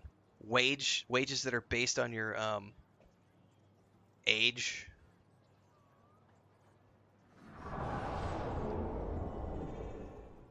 Yeah. So Thandar, I've had one of the communities that I'm very happy I'm no longer a part of related to MMOs. Um, one of the streamers in that community, his community members, they were doing a stream one time, and there was 15, 20 people who were pissed off about some stuff related to World of Warcraft drama, right? And one of the things that they were mocking me about in his chat was like, oh, Renfail's off in the middle of the nowhere, living dirt poor on like half an acre of land, and like thinking that they were mocking me by making those statements. And it's like, bitch, all my shit's paid for. Like, yes, I still need money for like food, but here's the thing. I have internet. I have 2 internet connections. I have internet. I have air conditioning. I have 3 laptops. I have a monitor, a big TV screen. I have a PS5, an Xbox Series X. I've got multiple keyboards. I've got all sorts of camera gear. I mean, I've probably got, I don't know, if I had to put a value on it off the top of my head, it's probably $15,000 worth of electronics. Probably more like 15, 20 if you count all the camera gear. Like 15, $20,000 in electronics just here in like the office, right? And everything is paid, for. So like you have a mortgage, you have, and I'm saying you being the people who are mocking me, you have a mortgage and or rent, you have a car payment, a school payment, and I guarantee you have credit card debt. And you say that you own these things. You don't own shit. The bank owns your car, the bank owns your house, the bank owns all the shit in your house because you bought it on a credit card. Like, break your leg and try not to go to work for 2 months and see what happens. They're going to come take all your shit. Now, I can break a leg, and we might have to eat beans and rice for a little bit, make sure we're not overspending while I'm healing up, but nobody's coming and taking my shit. It's like, I own my shit. It's like, you can mock my little half acre of property, and you can mock that I don't have the whole house air conditioned, just my office. You can mock the fact that we have ducks and chickens, and I'm like, I don't consider that mocking. I get free eggs we get like 7 to 9 eggs every single day. Chris butchers our own chickens. We just got the ducks. We're gonna start getting our own duck eggs. I've got 8 amazing cats, which are way too many, but I love my fur babies. Like, I have no credit card debt. I have no mortgage payment. I have no car payments. Now, and that means that I get to do this. I can come say, I have 32 people watching right now. Not that many people. I don't know of any streamers in like the US or Canada or whatever who could go live daily to like 30, 40 people and survive.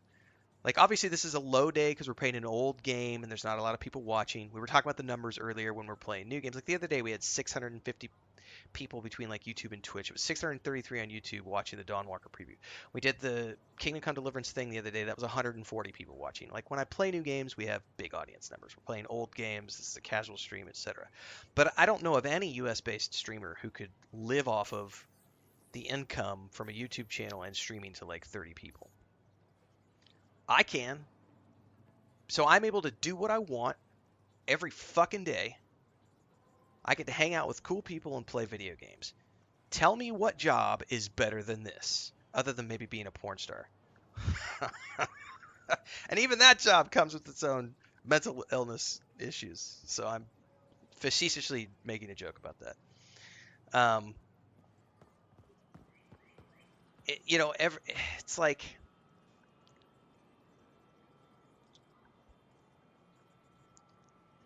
I get asked, like my brother has asked me multiple times if I would come back to Missouri and live, and I'm like, no. Like, I don't think I would be comfortable living up there unless I was making at least $10,000-$12,000 a month. Like, there's no way I would even consider living, even in Missouri, which is a low-cost state. I would not consider going back there and living there unless I was making like $10,000 to $12,000 a month. And that's just. And then Chris and I had a really. I'm going to sit down for this, guys. I've been standing up for the last hour. And hang on a second. Let me change my camera. Chris and I had a really interesting conversation. We're not getting much gameplay done, guys, today. We're doing topical rants. Chris and I had a good discussion about this a while back. It's like I don't even know that we would move, even if I was making that kind of money, just because of the universal health care. Like I have everything's covered here. Like why would I want like just to pay for the two of us to have health care up there would be like just the basic payments would be like $1,500 a month, and it gets more expensive the older you get. So we would be looking at increased costs as we get older, and we're in our mid 40s. So it's like $1,500 a month just for basic, like, and that still includes you're still paying a 20% copay on everything. You still have a, you know, $10,000 deductible. Like it's still not 100% covered. So you're still, if there's any major issues, you're going to be out thousands. Why? So you want to know how much I just paid on my property taxes this year? I need to go get the ticket. Shit, I don't remember. Chris has the ticket. So it wasn't much. Somebody was doing a TikTok about this. They bought a $250,000 condominium in Playa del Carmen, which is on the beach. $250,000 condo. They paid $300 in property taxes for the whole year. I think we just paid like, I think it was like $70, like $60 or $70 for our property taxes for the whole year, and it was $60 or $70 for the water bill for the whole year. Think about that for a minute. Like, yeah, you paid. Nug said he paid 250. Like, are you kidding me? Like, even if you own a piece of property up there, up north, you're going to spend tens of thousands of dollars on property taxes every single year. Like, oh, and that's the other thing too. Even though people are like, "Hey, I own this really cool 10-acre lot," and I'm like, "You don't actually try not paying your property taxes and tell me that you actually own that." Good luck with that. Yeah, I don't think I'll ever go back like full time.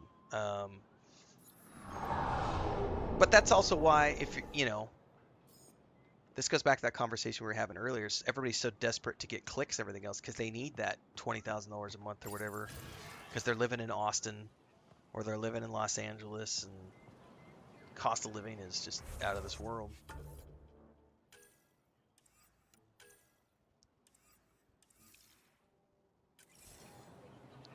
Let's go back to the ship and do this main quest, I guess.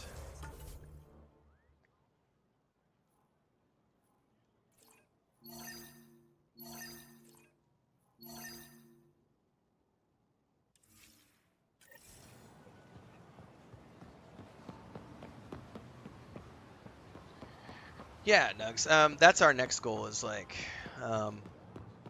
we're just saving money right now.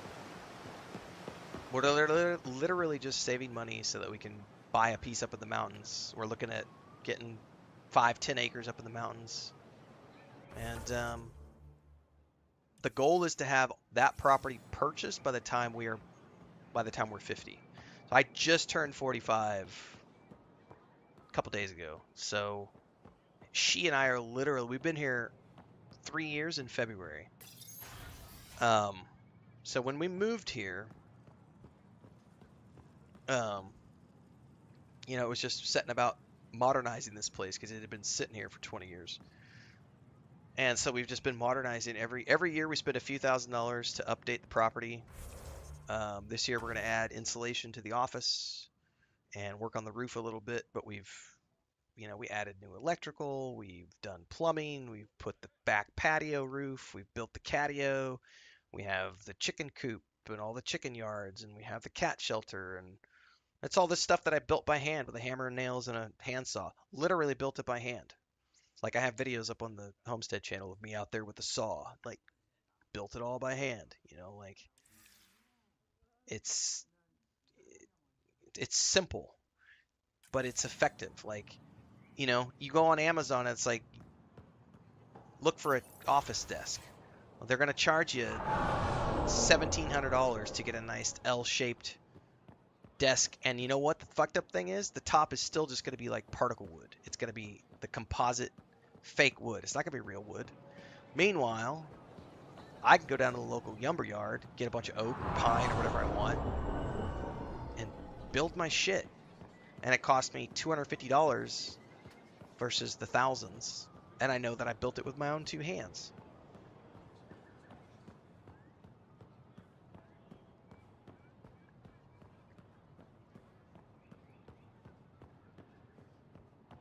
Matter of fact, one of the projects we're getting ready to do right now, which will go up on the Homestead channel, is we bought a like a little. It's actually a drink tank for cattle. But we're gonna bury it in the ground, and that's our duck pool. So we bought this drink tank for cattle. We're gonna set it down like 18 inches into the ground, and that's our duck pool. You know, it was like $30. You go on Amazon, you go like Google a duck pool or something, and they want like $300, $400, dog pool, scratch resistant, $350. You know, it's like fuck, man. Just go buy a drink tank, set it in the ground. Oh no, but you'd have to do some manual labor. Oh no.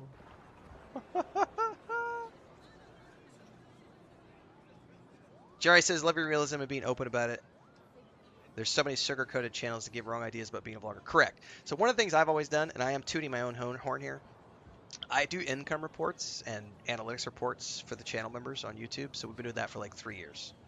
So you can literally go to the channel section on YouTube right now. If you're watching on Twitch, check it out. If you're watching on YouTube, check it out. Like our last video was like about maybe 10 or 11 days ago, was the income and analytics report for 2024 for the whole year. And then every 3 months or so, I'll come in and do a channel report. In between, you know, we talk about a lot of other philosophical stuff there as well and just random topics, but it's trackable data.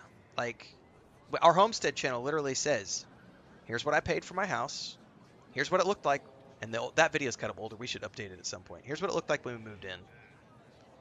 The big one is the backyard, because the backyard was literally a patch of bare dirt with one tree. And now it has, I don't know, 15, 20 trees. We've got like 30 chickens. You know, it's completely different, transformed over 3 years of time. A lot of hard work, but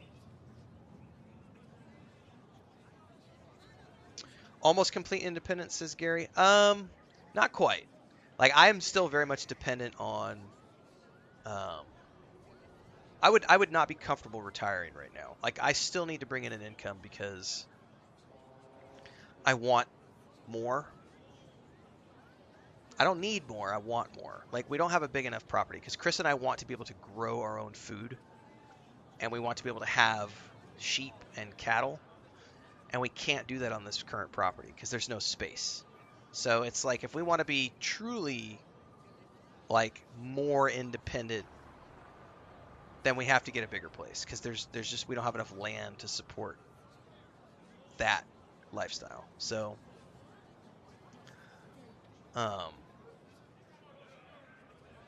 so that's what we're currently working towards. And so I literally flog this YouTube and Twitch thing. I'm going to do it until I can't do it anymore, or until they take it away. Like, it's a limited time thing. You know, I've got about 5 years left in me. I want to be done by the time I'm 50.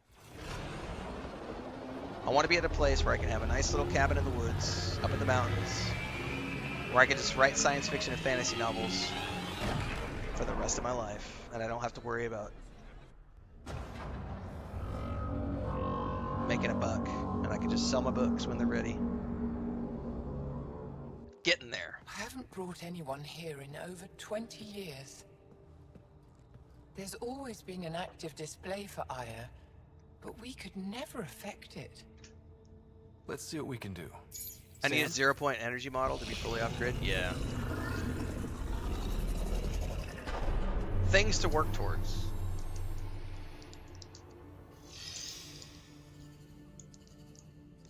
Yes, this is new.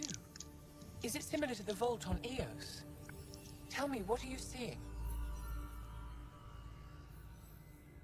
I think what we need to figure out is what's different. Tell me, what do you see? The vaults. They're a network, as you discovered. However, They're not connected to each other, but to this place. This image was on a relic the Archon showed me. He called it Meridian. And it looks like Aya's vault is the only one that's fully connected to it. And it's terraforming. Doing what it was meant to do. The vault on Eos is also present, but changed. Our interfacing with it has affected its connection. What do you think, Professor?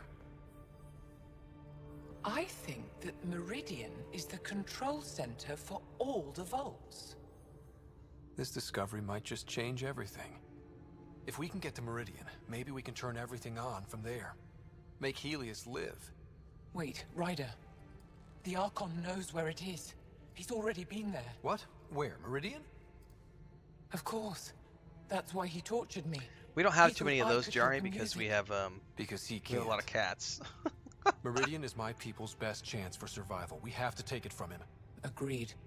Such power in the hands of such evil could mean the end of your people, and mine.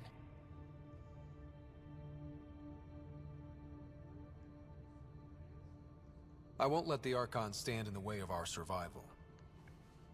Like, all of our neighbors around us have, like, mice and rats and lots of critters, because we're in a tropical jungle You're going to environment. need that relic I We don't saw. have any of those. The Resistance might have intel on It's the even rare whereabouts for of us to get Archon's ship. tarantulas. We don't get tarantulas very often. We do get the I'll iguanas talk are to a Ephra plague and on us, secure but his full cooperation. everything Meet else, me there. our cats and our chickens pretty much keep them all out of the yard.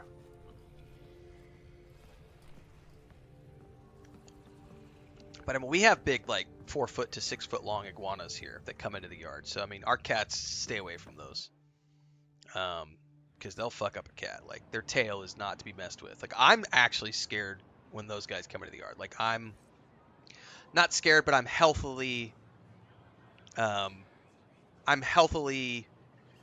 cautious, even though I have a big ass stick or a rake or something, and I'm like, get the fuck out of here, like, and I'm trying to hit it. Like, that tail, it'll fuck you up. Like a 6 foot iguana, if it hits you with its tail, you're gonna feel it. It'll break skin. It might break a bone. Like, you got to be careful. Like, and they get big. But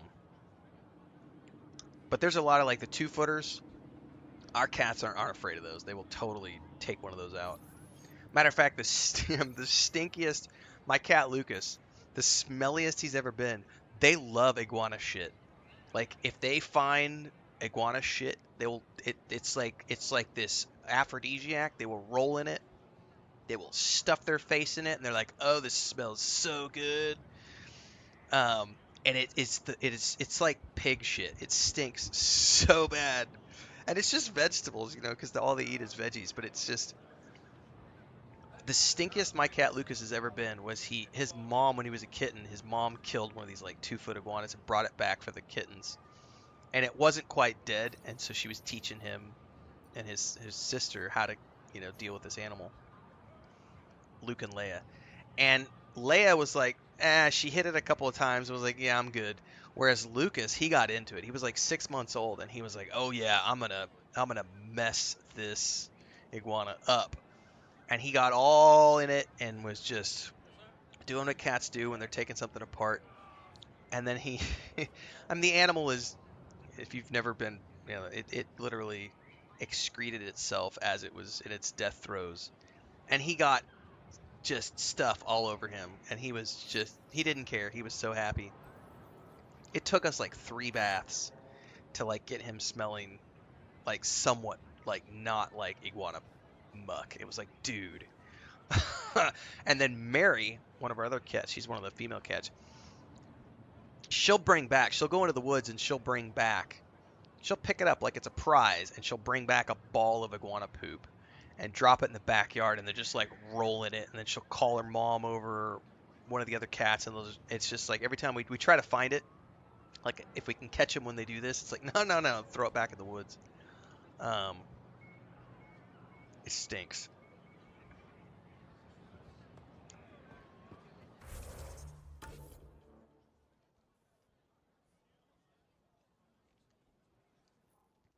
Can I not use these fast travels yet? Why not?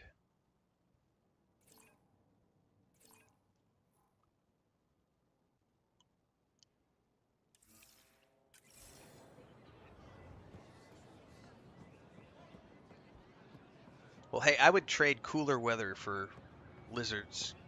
It's the only complaint I have around here is that it gets really hot during the summertime, so.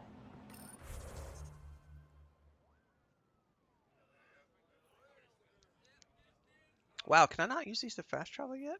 Why not? That's a door. Hang on.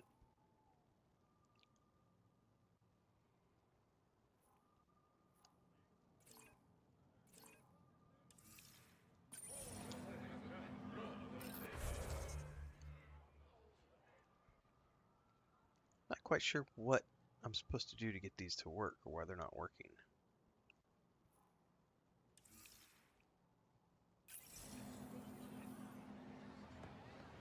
Hmm.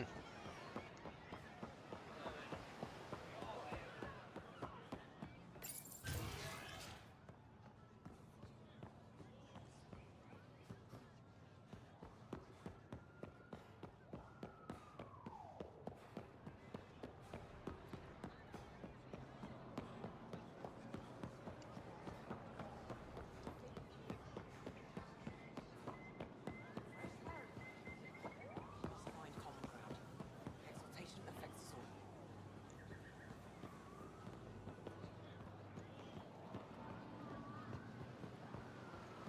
Yeah, we generally have a pretty international audience in the mornings. It's one of the reasons I try to stream in the mornings because I have a pretty healthy mixture. We have people from Australia, people from Europe, early risers in the US. Whereas if I stream in like the afternoon or evening, I only get North American audience members. I prefer to do my streams in the morning because then I get a more eclectic grouping and arrangement of people. Yeah, we have one of those LL. My wife's cat, Frodo, he's not a very big boy, but he's a ferocious boy. And he is not afraid to like, he's tried to chase dogs that come up to the like front of the house and he's on our side of the window, you know, but he's just like, and when they were younger, we used to let him out all the time and then we quit because just it's busy traffic and stuff. But there was like 4 different times that Chris was out there with him in the front and he took off and he's chasing this dog that's like 3 times bigger than him. And it's like, dude, one of these days it's not going to end well. And then, yeah, they've yet to actually get their hands on a squirrel. They've been trying for like 2 years and they've still, none of them have ever caught a squirrel. They've tried a lot, but they have yet to get one. They've had iguana fights. They've taken down pigeons, different types of birds. There was I remember last year, Lucas got out and was out in the field across the street from us, and there was a armadillo, or not an armadillo, sorry, a possum. And the possum was like bigger than Luke. And I just remember I was looking for Luke and I like calling for him, and all of a sudden I see him hunkered down and he's like just hiding behind this log as this possum is like wandering through the brush, and he's just like completely hunkered down, terrified because it's like bigger than him. And he waits for it to pass, and then he just slinks along the neighbor's edge of the property with his tail between his legs and runs all the way to his dad. And then he's like cowering behind my leg, like, "Daddy, take me inside. Big scary animal in the field."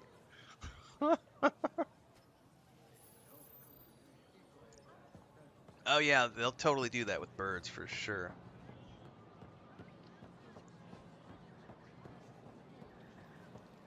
Birds are their favorite.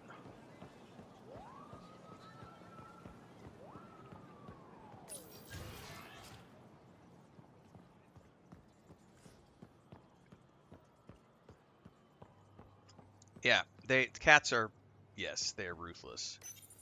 I deserve to be told. You had no right to keep it secret from me. It's an ongoing investigation. I meant no disrespect. Did Jarl know? Of course not. Neither did the human.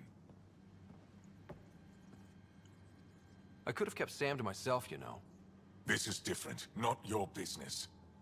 It is now. We need to find the Ket command ship. Tell him the truth about my capture. Moshai, please. may be our only route to the Archon. One of my men helped the caretaker, a resistance commander named Venturev.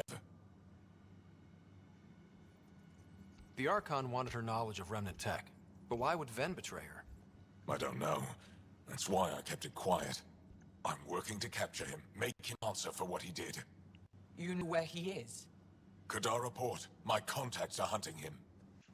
Contacts? You can't trust anyone there. They deserted our cause, our people. And now they're ruled by exiles from your galaxy. Ven may know how to find the Archon and his ship. We can't leave this to a pack of renegades and outlaws. I need the relic that leads to Meridian, and I can handle my people. Let me do this. I don't like it. I don't care. The Pathfinder is right. I'll transmit my files on Kadara Port to your ship. Our traitor could have useful information. We need him alive. That's up to him. Be safe, Pathfinder. As for you, Ephra, we're not done. Yeah, I love cats.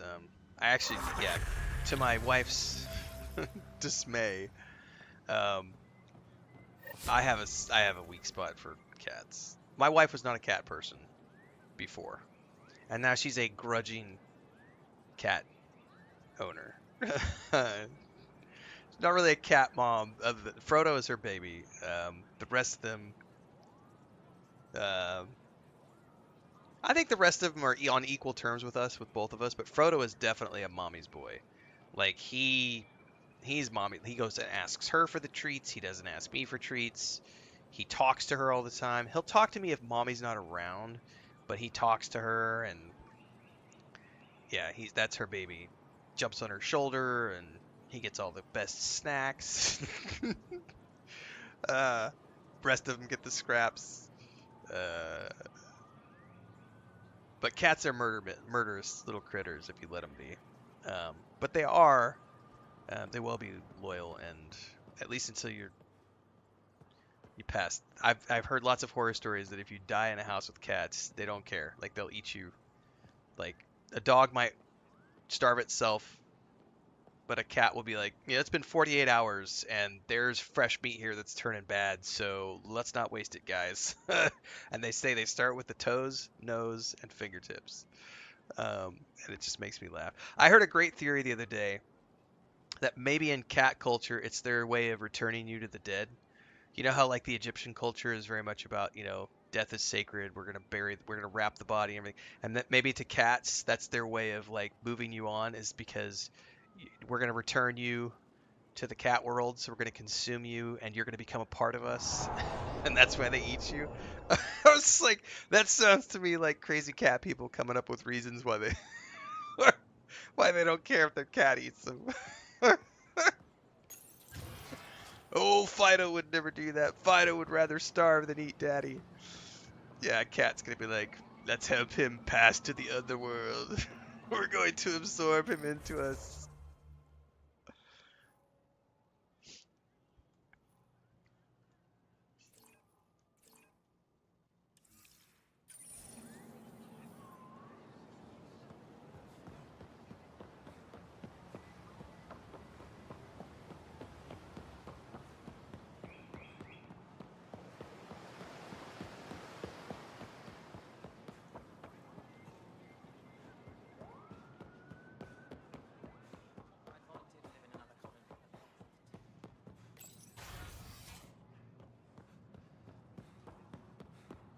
They're Khajiit worshippers?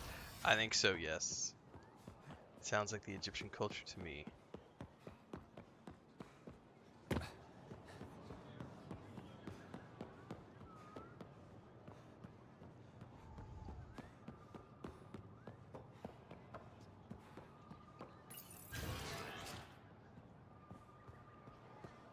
All right.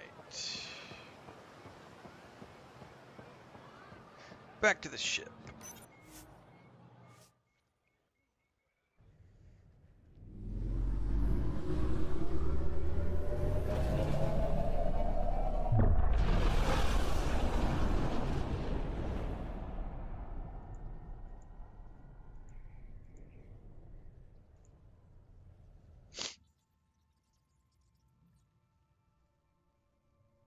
Director Tan, good news.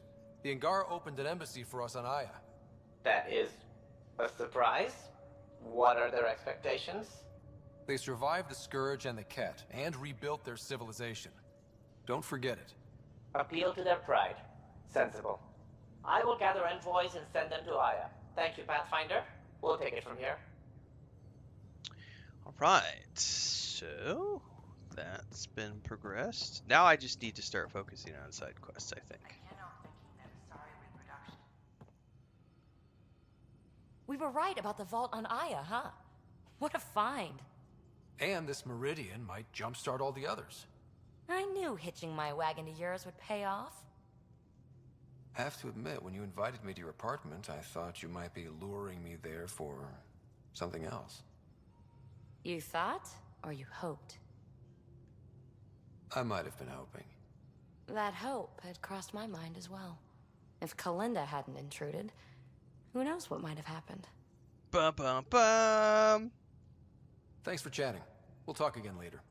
You know it.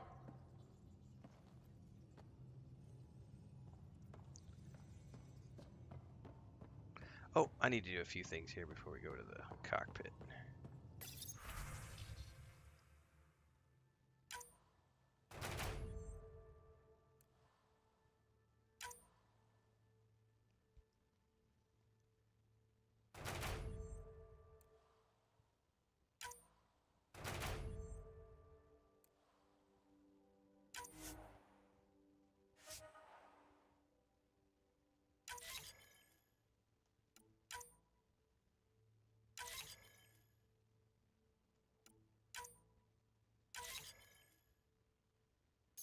Oops, I needed to grab my points.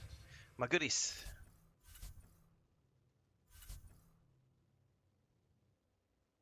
And I need to craft my arms.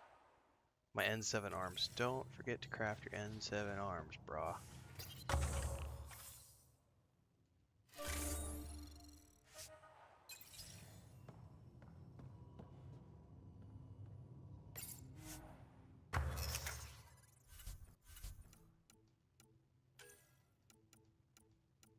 Yay!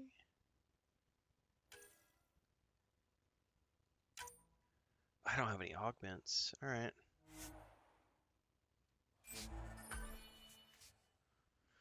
Okay, I can go equip those at the loadout station.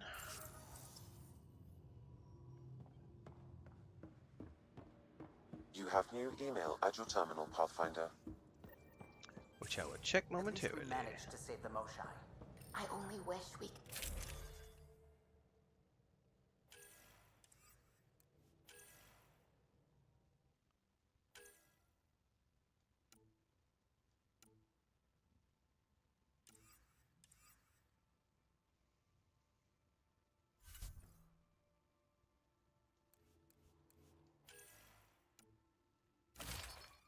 Alright, I got my full set of N7 gear.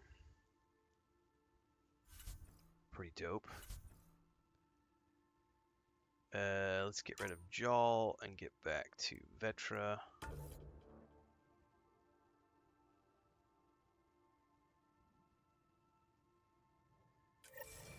least for the moment. I've got an email from PB to read.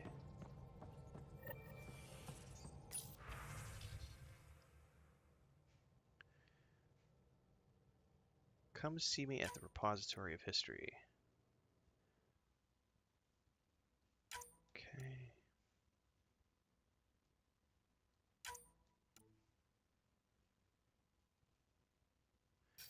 We're actually going to go do that quest first. Before we leave, we're going to go back down to the planet.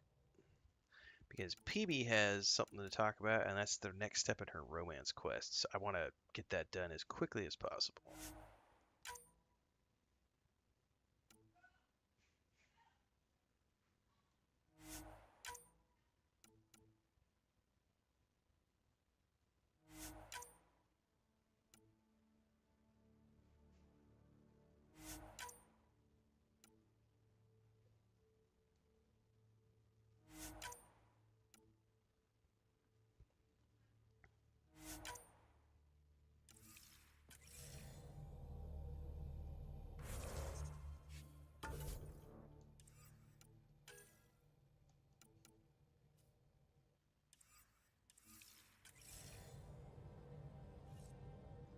Alright, we're gonna go back to RAI real quick.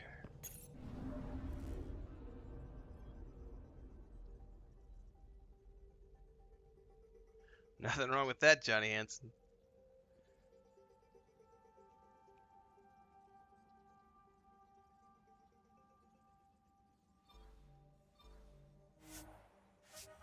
It's a big game.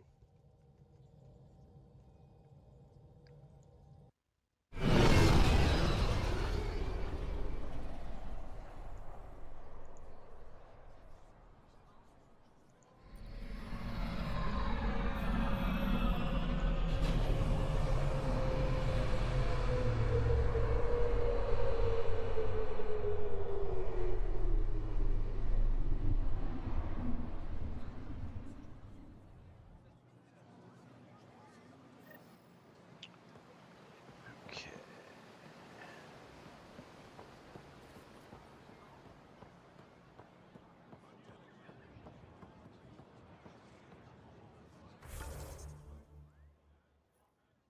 I thought it said meet her in the some location, and now it's like not. It doesn't have it showing up.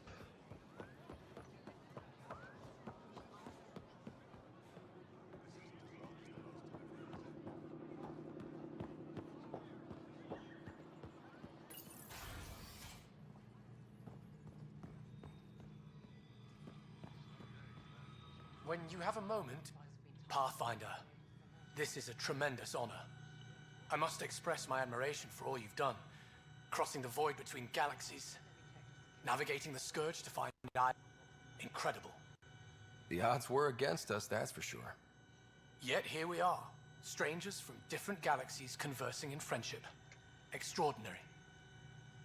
I am Mariko Darej, Chief Phoneron. It's a privilege to meet you.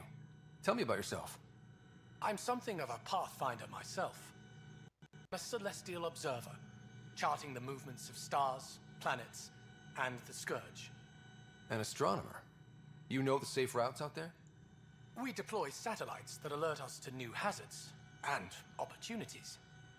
But we've lost contact with several key observers. They've simply stopped. I sent a vessel to scan their last known locations, but nothing's been found. Your Tempest is highly advanced. I hoped you could aid our search. Even Pathfinders need a good map. I'll look into it. I knew you'd understand. I'll provide search nav points. And when I can finally reconcile our charts with fresh satellite data, I'll gladly share all we have.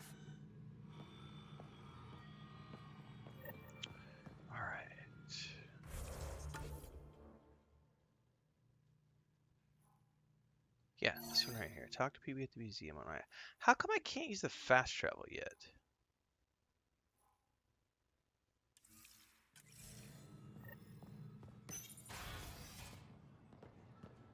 Maybe I have to uncover them. I remember maybe there's this thing where I maybe need to unlock all the fast travel. Because I think they have to maybe be done by... I may need to Google it, but I think maybe you have to physically click on each one of these things. Maybe I haven't discovered the other ones yet.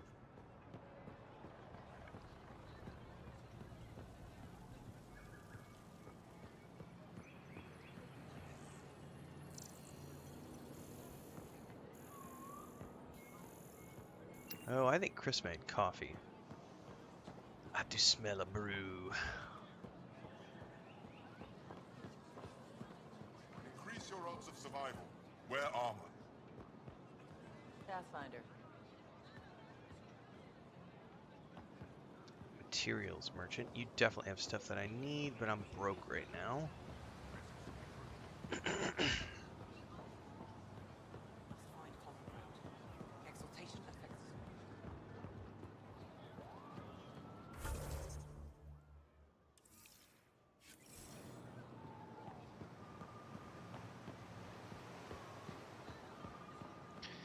Yeah, I've been trying to drink tea in the mornings instead of coffee, just for my throat, just because it's the dehydration and streaming early in the morning, etc. But it's rough, man. Like I need my cafe. So I can. It smells so good. I'm gonna go get a cup here in a minute. Is PB drunk?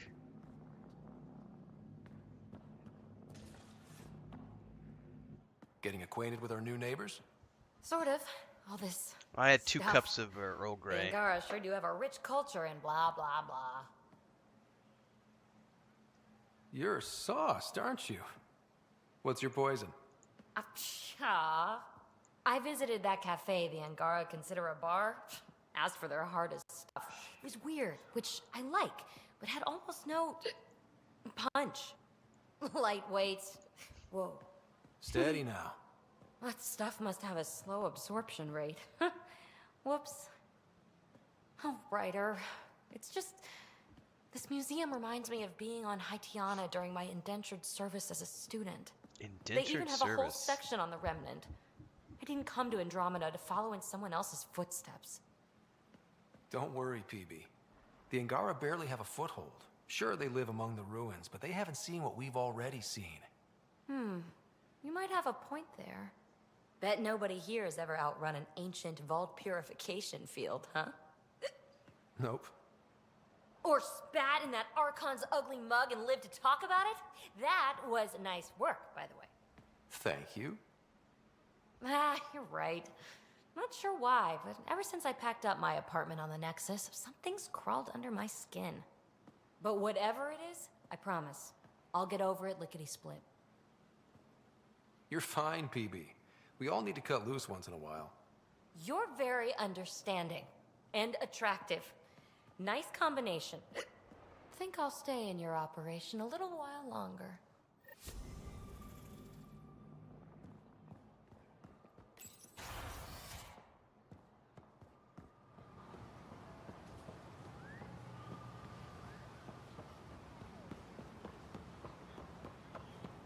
Alright. Can I fast travel to the ship from the map or not?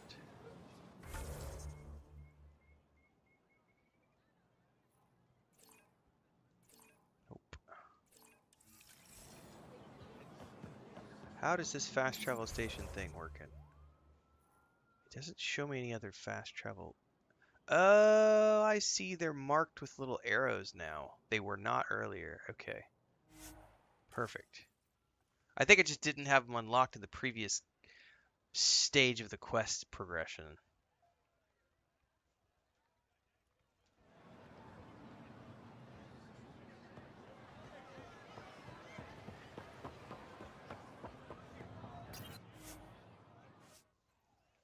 Alright, we have so many side quests we can start working on now. I have no desire to, like, rush this.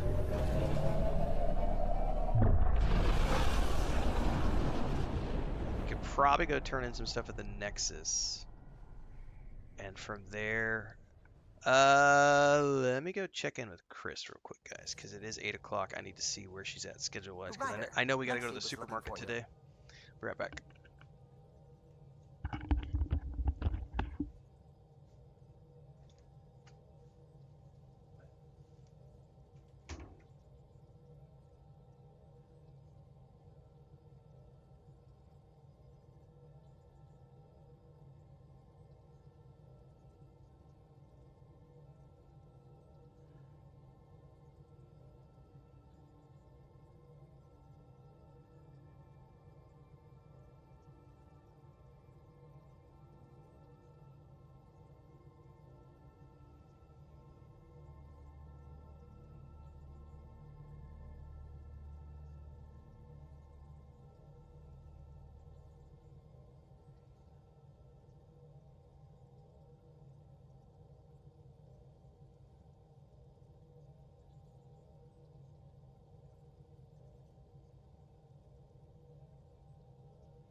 she made espresso, not coffee.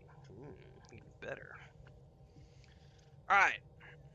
I got my espresso. She's cooking breakfast, so I got a little bit more before breakfast is ready. But then I'm going to finish up when breakfast is here because we're going to eat breakfast and then go to the supermarket. Because we are out of some things. What is a Milo?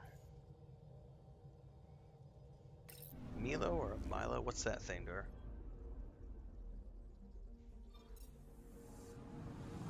I'm picking up something.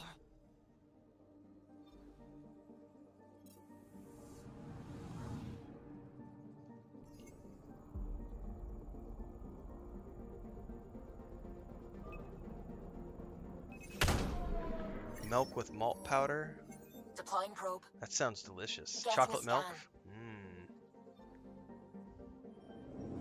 Yeah, that makes total sense. No, that sounds delicious.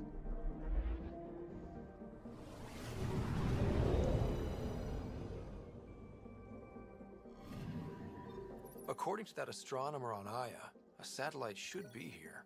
I'm not detecting anything. If it was here, it's gone. You mean destroyed?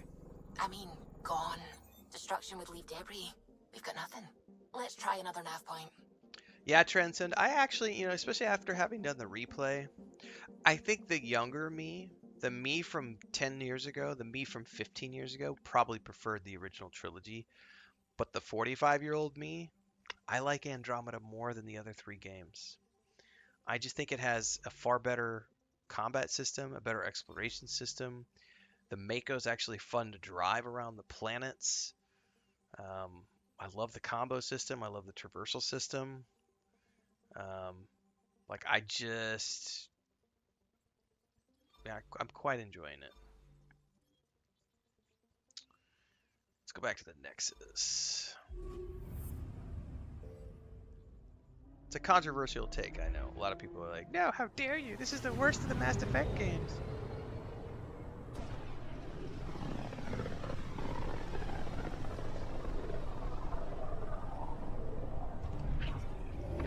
What can I say?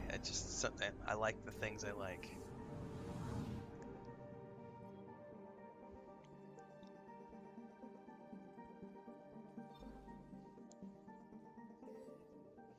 Right now, Chris is making so there's a special sausage that they make in her hometown, which is just 30 minutes away. But there's a butcher shop there. He's got his own special recipe. And my family came over. Christina's family came over yesterday, and we had a birthday. They brought me a birthday cake. I was not expecting that. Everybody showed up at 2 o'clock in the afternoon. They bought a big old chocolate birthday cake and a bunch of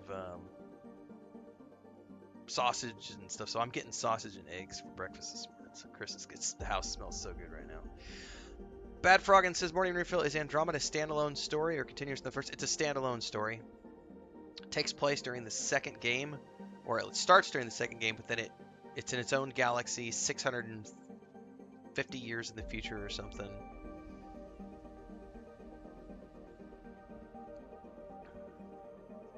Yes, Mass Effect is just way more fun, Kristen James. It's just the gameplay is so much better.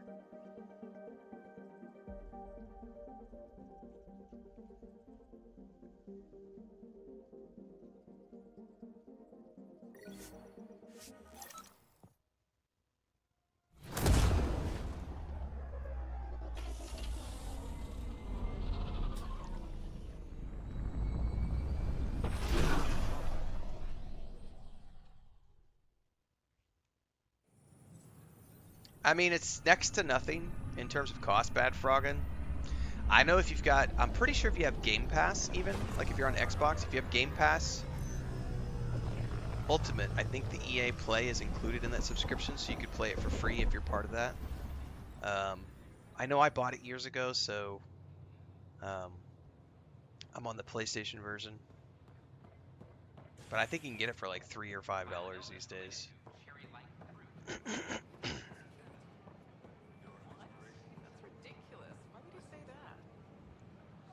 Free for an interview? I'd like to know more about the Angara. It's not often a first contact goes so smoothly. At least the Angara are more peaceful than the Ket. Well, I mean, There's yeah, for high a game you're hopes gonna for get this 60, alliance. 60 hours to 100 hours out of. I think it's a steal, yeah. The Angara are survivors, and they're willing to help. They'll be great allies. The Angara soldier who joined your team has a few fans already, but everyone's talking about Aya. Green plants, flowing water. Our leaders have discussed whether we should send colonists there.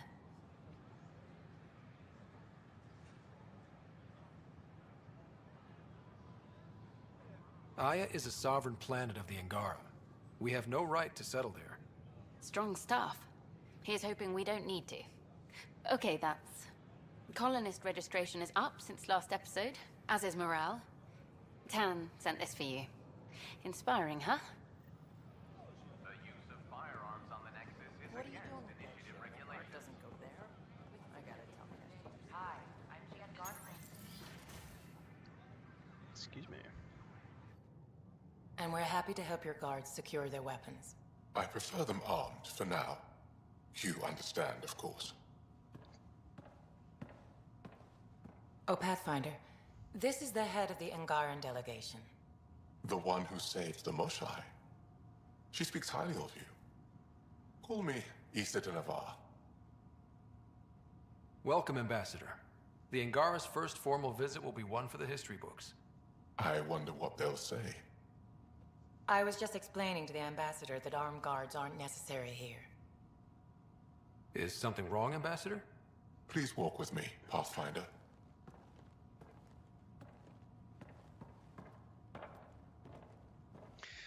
Yeah, we had a chance to dive into some older games this January. Bad Frog. I've played this before, but I've never streamed it. 75 years ago, we were scattered. Kingdom Come Deliverance 2 is almost upon us.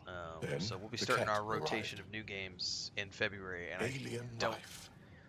It was probably won't have a break until monumental. next holiday season. Usually January is pretty light on new enslaved releases, so I usually get around to playing older I hope you games understand around January. my Plus, precautions. January is notorious for the ad revenue drops way down, so it's kind of like everybody's. If you're a YouTube content creator and your main source of income is YouTube, January is notorious for being like your least profitable month, so everyone just kind of takes it easy. It's like your vacation month, sort of.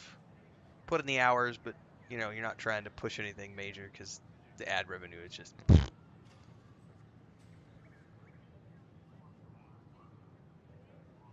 Your people have endured much, Ambassador. Good time to do older games. I'd be cautious too.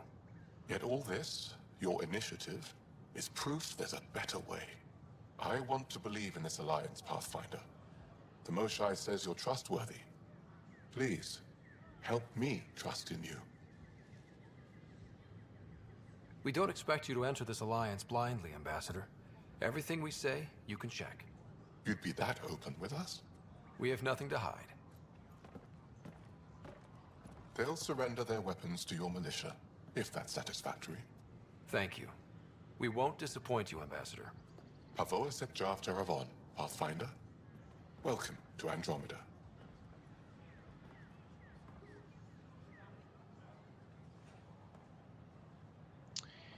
Okay, that quest is done. What we got next? What we got today?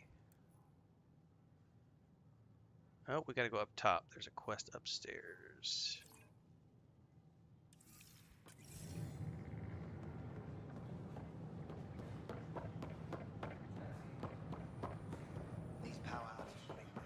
Or is that downstairs?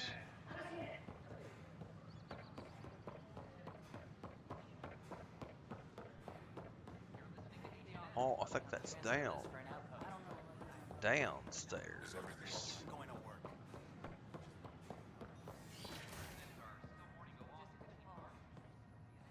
Interesting place, isn't it? Full of smiles and handshakes. Not many soldiers. Even though when politicians make peace, it's we soldiers who keep it.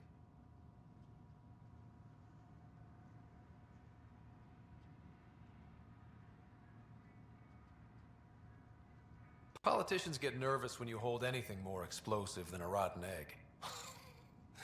You've seen this too. The military life echoes everywhere. Oh, you must have But missed that part of names. the stream, Thandar. I know you, Pathfinder. Dude. I am Andraknor, a Yeah, Heskar with the Resistance. if you go back to the beginning of the stream, A Heskar?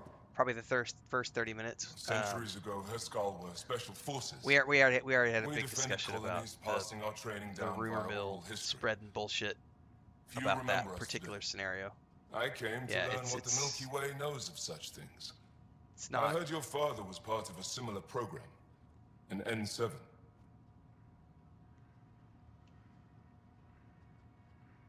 So, yeah, I'll briefly cover it. Essentially, the press release, all it says is she got a great opportunity to head her own studio, to head her own project, and she's off to take that opportunity. She's been at EA for 18 years.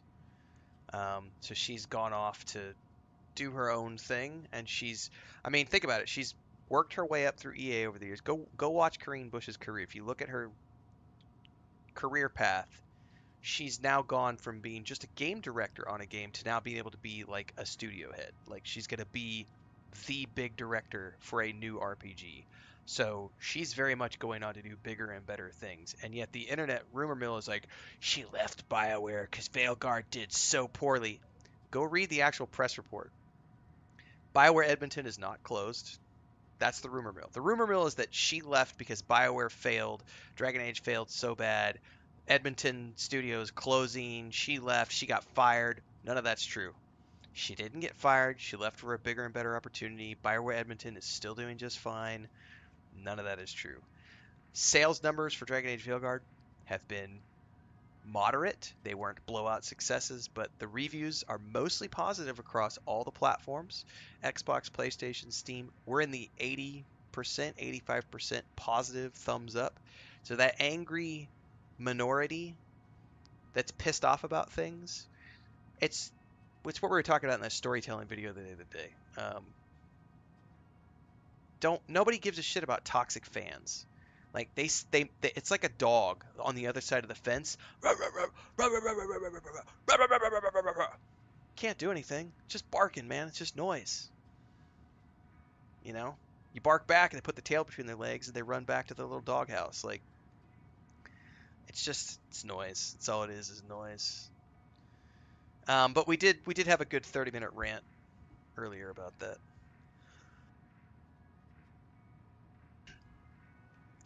I don't have time for Armor Reforger.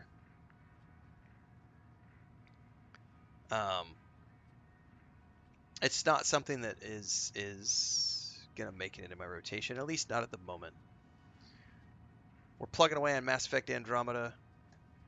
A little bit of Last of Us 2, a little bit of Path of Exile 2. I'll be doing some more Kingdom Come Deliverance starting Monday. And then we're off to Kingdom Come Deliverance 2 about... Oh, actually, not even that. Like, on the 28th, which is next... I forgot about this. I keep forgetting Eternal Strands comes out on the 28th, which is 2 weeks away, a week and a half away. So we've got Eternal Strands dropping on the 28th. Pretty sure Sniper Elite drops on the 28th. So I actually need to wrap this up quicker than I anticipated. I forgot about that because I gotta get this wrapped up before the 28th. So I probably do need to start pushing the main storyline a little bit more.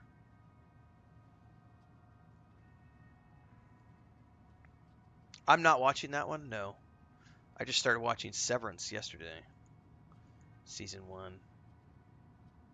I don't have time to watch all the cool shows. I'm actually trying to find one to watch with my wife right now, so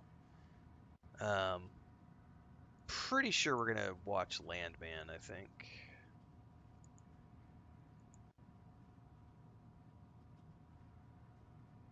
I did watch the first Castlevania Netflix show, though. Eternal Strands is an upcoming RPG.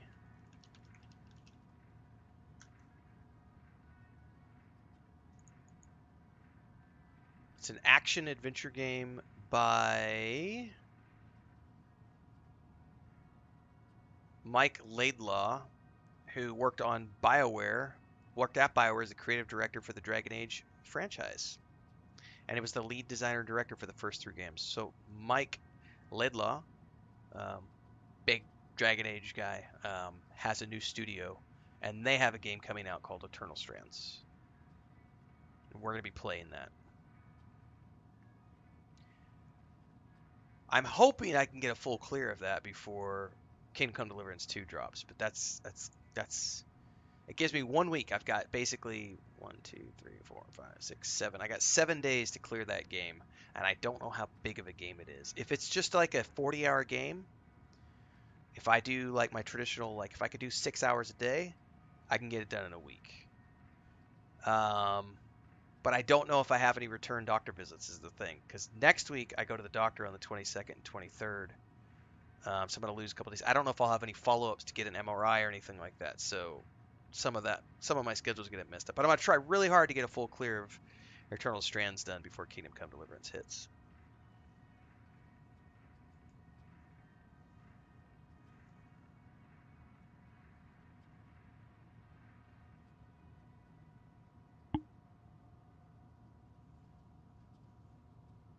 Anyway, this is the debut game for Yellow Brick Games. Though, looking forward to playing that. It's an Xbox Game Pass title, so I'm just going to play it on the Xbox. And then Sniper Elite, I think, is dropping the same day. I would like to try it out, give it a first impressions, but I don't think I'll have time to do any playthrough with it. What have you learned about the N7 program? Human soldiers who trained on exotic worlds. Arcturus, Europa, Rio de Janeiro. They learn to fight in all environments on little food or sleep, to care for their injured, to lead. Is that accurate? Wasn't your father one of them? He was. Although things soured when he began AI research. Didn't stop him teaching me and my sister a few tricks. So, you carry a little of that knowledge with you, as well as your Pathfinder skills. N7 training would benefit my people. Heskal training would benefit yours. Perhaps a few war games. Show me how your skills handle the tests of a Heskal recruit. Challenge yourself and teach me. Sounds fun. A chance to work with the Angaran best of the best? Absolutely. Excellent. Activate our training beacons. Finding them be your first test. After that, I look forward to learning.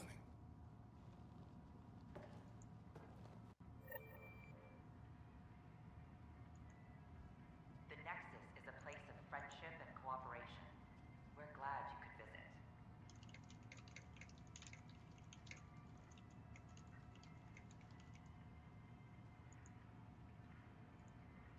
Don't hesitate to speak with one of our friendly peace ambassadors. I'm going to check something real quick because I know that Unreal, I haven't watched this yet. Unreal has a dev interview. Let's go watch this. We could do a, let me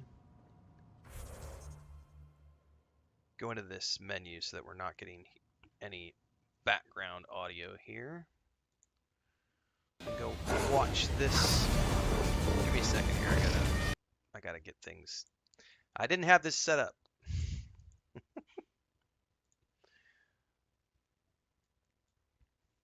So let me find a good place to put the video at so that we're in a...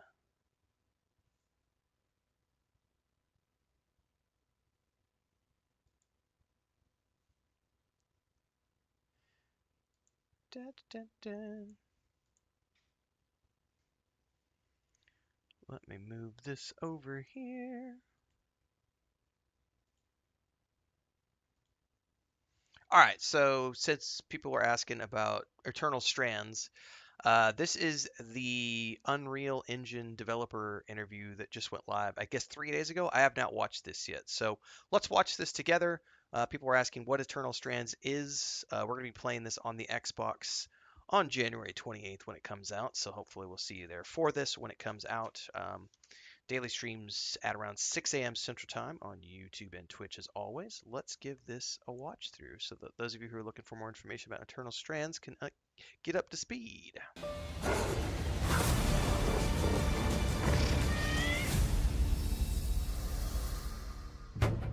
Hi, my name is Louis Tremblay. I'm the CTO of Yellow Brick Games. It's a small studio in Quebec, Canada, and we are working on our first game, Eternal Strands. Eternal Strand is a third-person action-adventure game. In it, you're following Bryn, our protagonist, that is the new point of her Weaver band, and they are exploring the Enclave. The Enclave was the center of magic, and now it I love lies the in art ruins. style. And inside the game, you'll learn why and discover its secrets.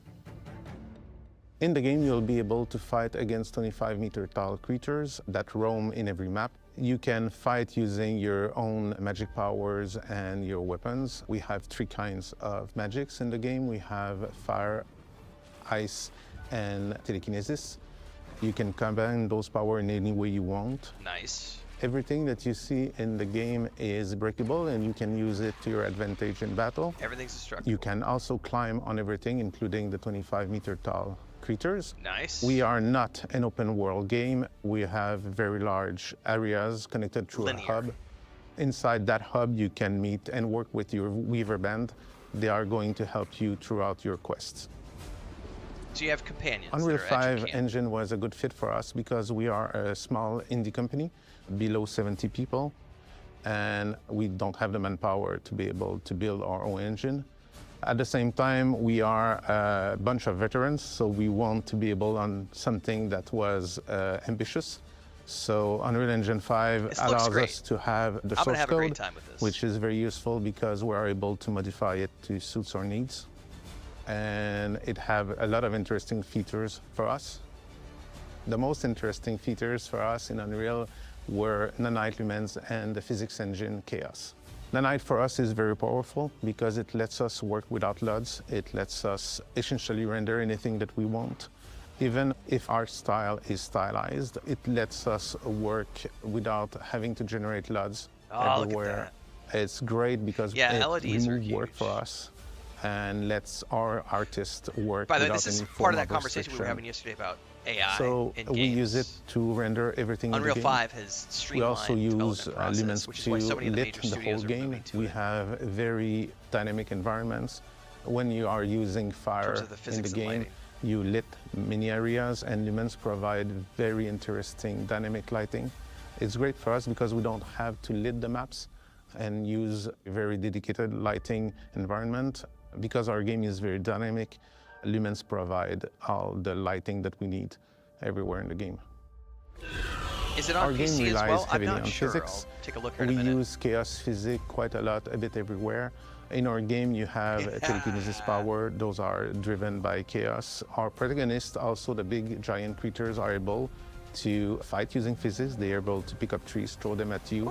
Again, because it's using physics, you can grab Chuck them the in tree the air back by at 'em. using your magic power and throw them back at them. So it creates a lot of very interesting opportunities for gameplay. Other features of Unreal that we're using is the gameplay ability system. So every NPCs in our game are using it and the players' abilities are using it. We're using the physical animation system. We're using the full body inverse kinematic solution that is present in Unreal. So most major features of Unreal are used to power our gameplay. You can learn about Eternal Strand on the web at eternalstrandsgame.com. So this is the dev diary that went live. I think 3 days ago is what it says over on Unreal's website. Is it also available on PC? Let's go to their website real quick. I know it's coming out on Xbox. Eternal. I can't type. Eternal Strands. Looks like Steam. So yes, Xbox. So PS5, Xbox Series X, and Series S, as well as Windows PC. So it's going to be everywhere. You'll be able to play it wherever you want to play it. I will do it on Xbox since it's going to be a day one Game Pass release. So this is the next thing that's up for me in January. This will be the first new release that I'm playing in the new year. And I'm hoping I have enough time because I want to try to get a full clear of this before Kingdom Come Deliverance 2 drops. But if we have some carryover, we'll end up just splitting our time and doing like Kingdom Come Deliverance for 4 or 5 hours a day and then coming back and wrapping this up. Because I've got 7 days essentially. Again, I don't know if I'm going to miss any of those days if I have to go back into the city for a doctor visit for the MRI. Assuming they're doing an MRI. Anyway, we'll find out more. I am going to be playing this January 28th. Looking forward to it. It's going to be fun. Unreal 5. Yellow Brick Games. This is their first game. We were talking about this earlier. This is from Mike Laird, who's the head of Dragon Age for all those games. One of the big guys behind Dragon Age. He went and formed his own studio, and this is the inaugural release from that studios. Are there any more? There's a gameplay demo here. This is...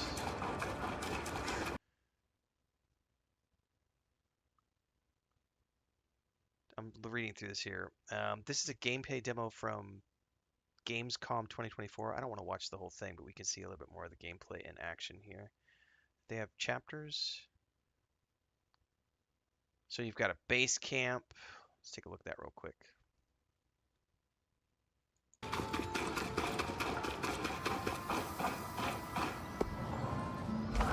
So your camp hub system, crafting materials, way to upgrade your armor.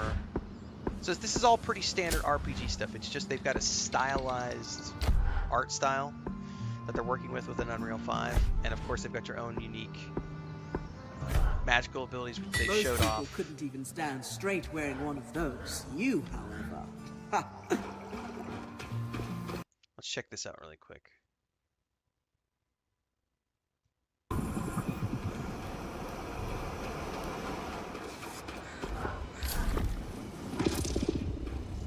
I mean, that's pretty cool.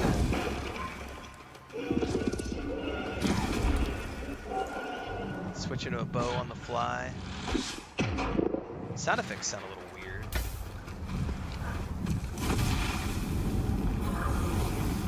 They're easily switching out on the fly.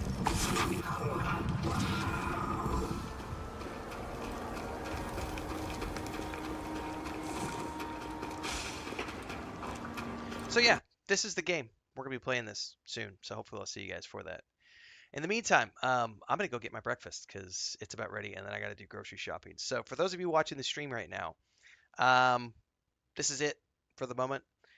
Today is Saturday. I'll probably come back with more. I might take a nap when we get back from the grocery store. I'm not sure, but I should be back for another stream later on. We'll probably do some Path of Exile 2 when I come back because I want to get some more hands-on time with the new patch. I'm kind of enjoying the Ice Sorcerer build. I'd like to see some more of that. But the big thing for me is I got to try to clear Mass Effect Andromeda before we get to Eternal Strands. So I'm mostly focused on Mass Effect Andromeda for the next few days, but or for the next week and a half or so. But I do want to get some more hands-on time with Path of Exile today and tomorrow. Then we'll be done by Monday. And then starting on Monday, I'm going to do a little bit more Kingdom Come Deliverance, try to get some of the DLC done so that we can see that before the game launches.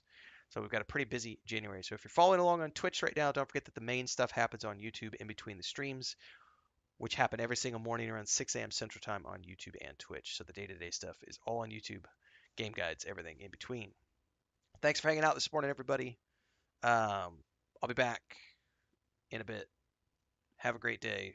See you when I'm live again. After breakfast in grocery stores.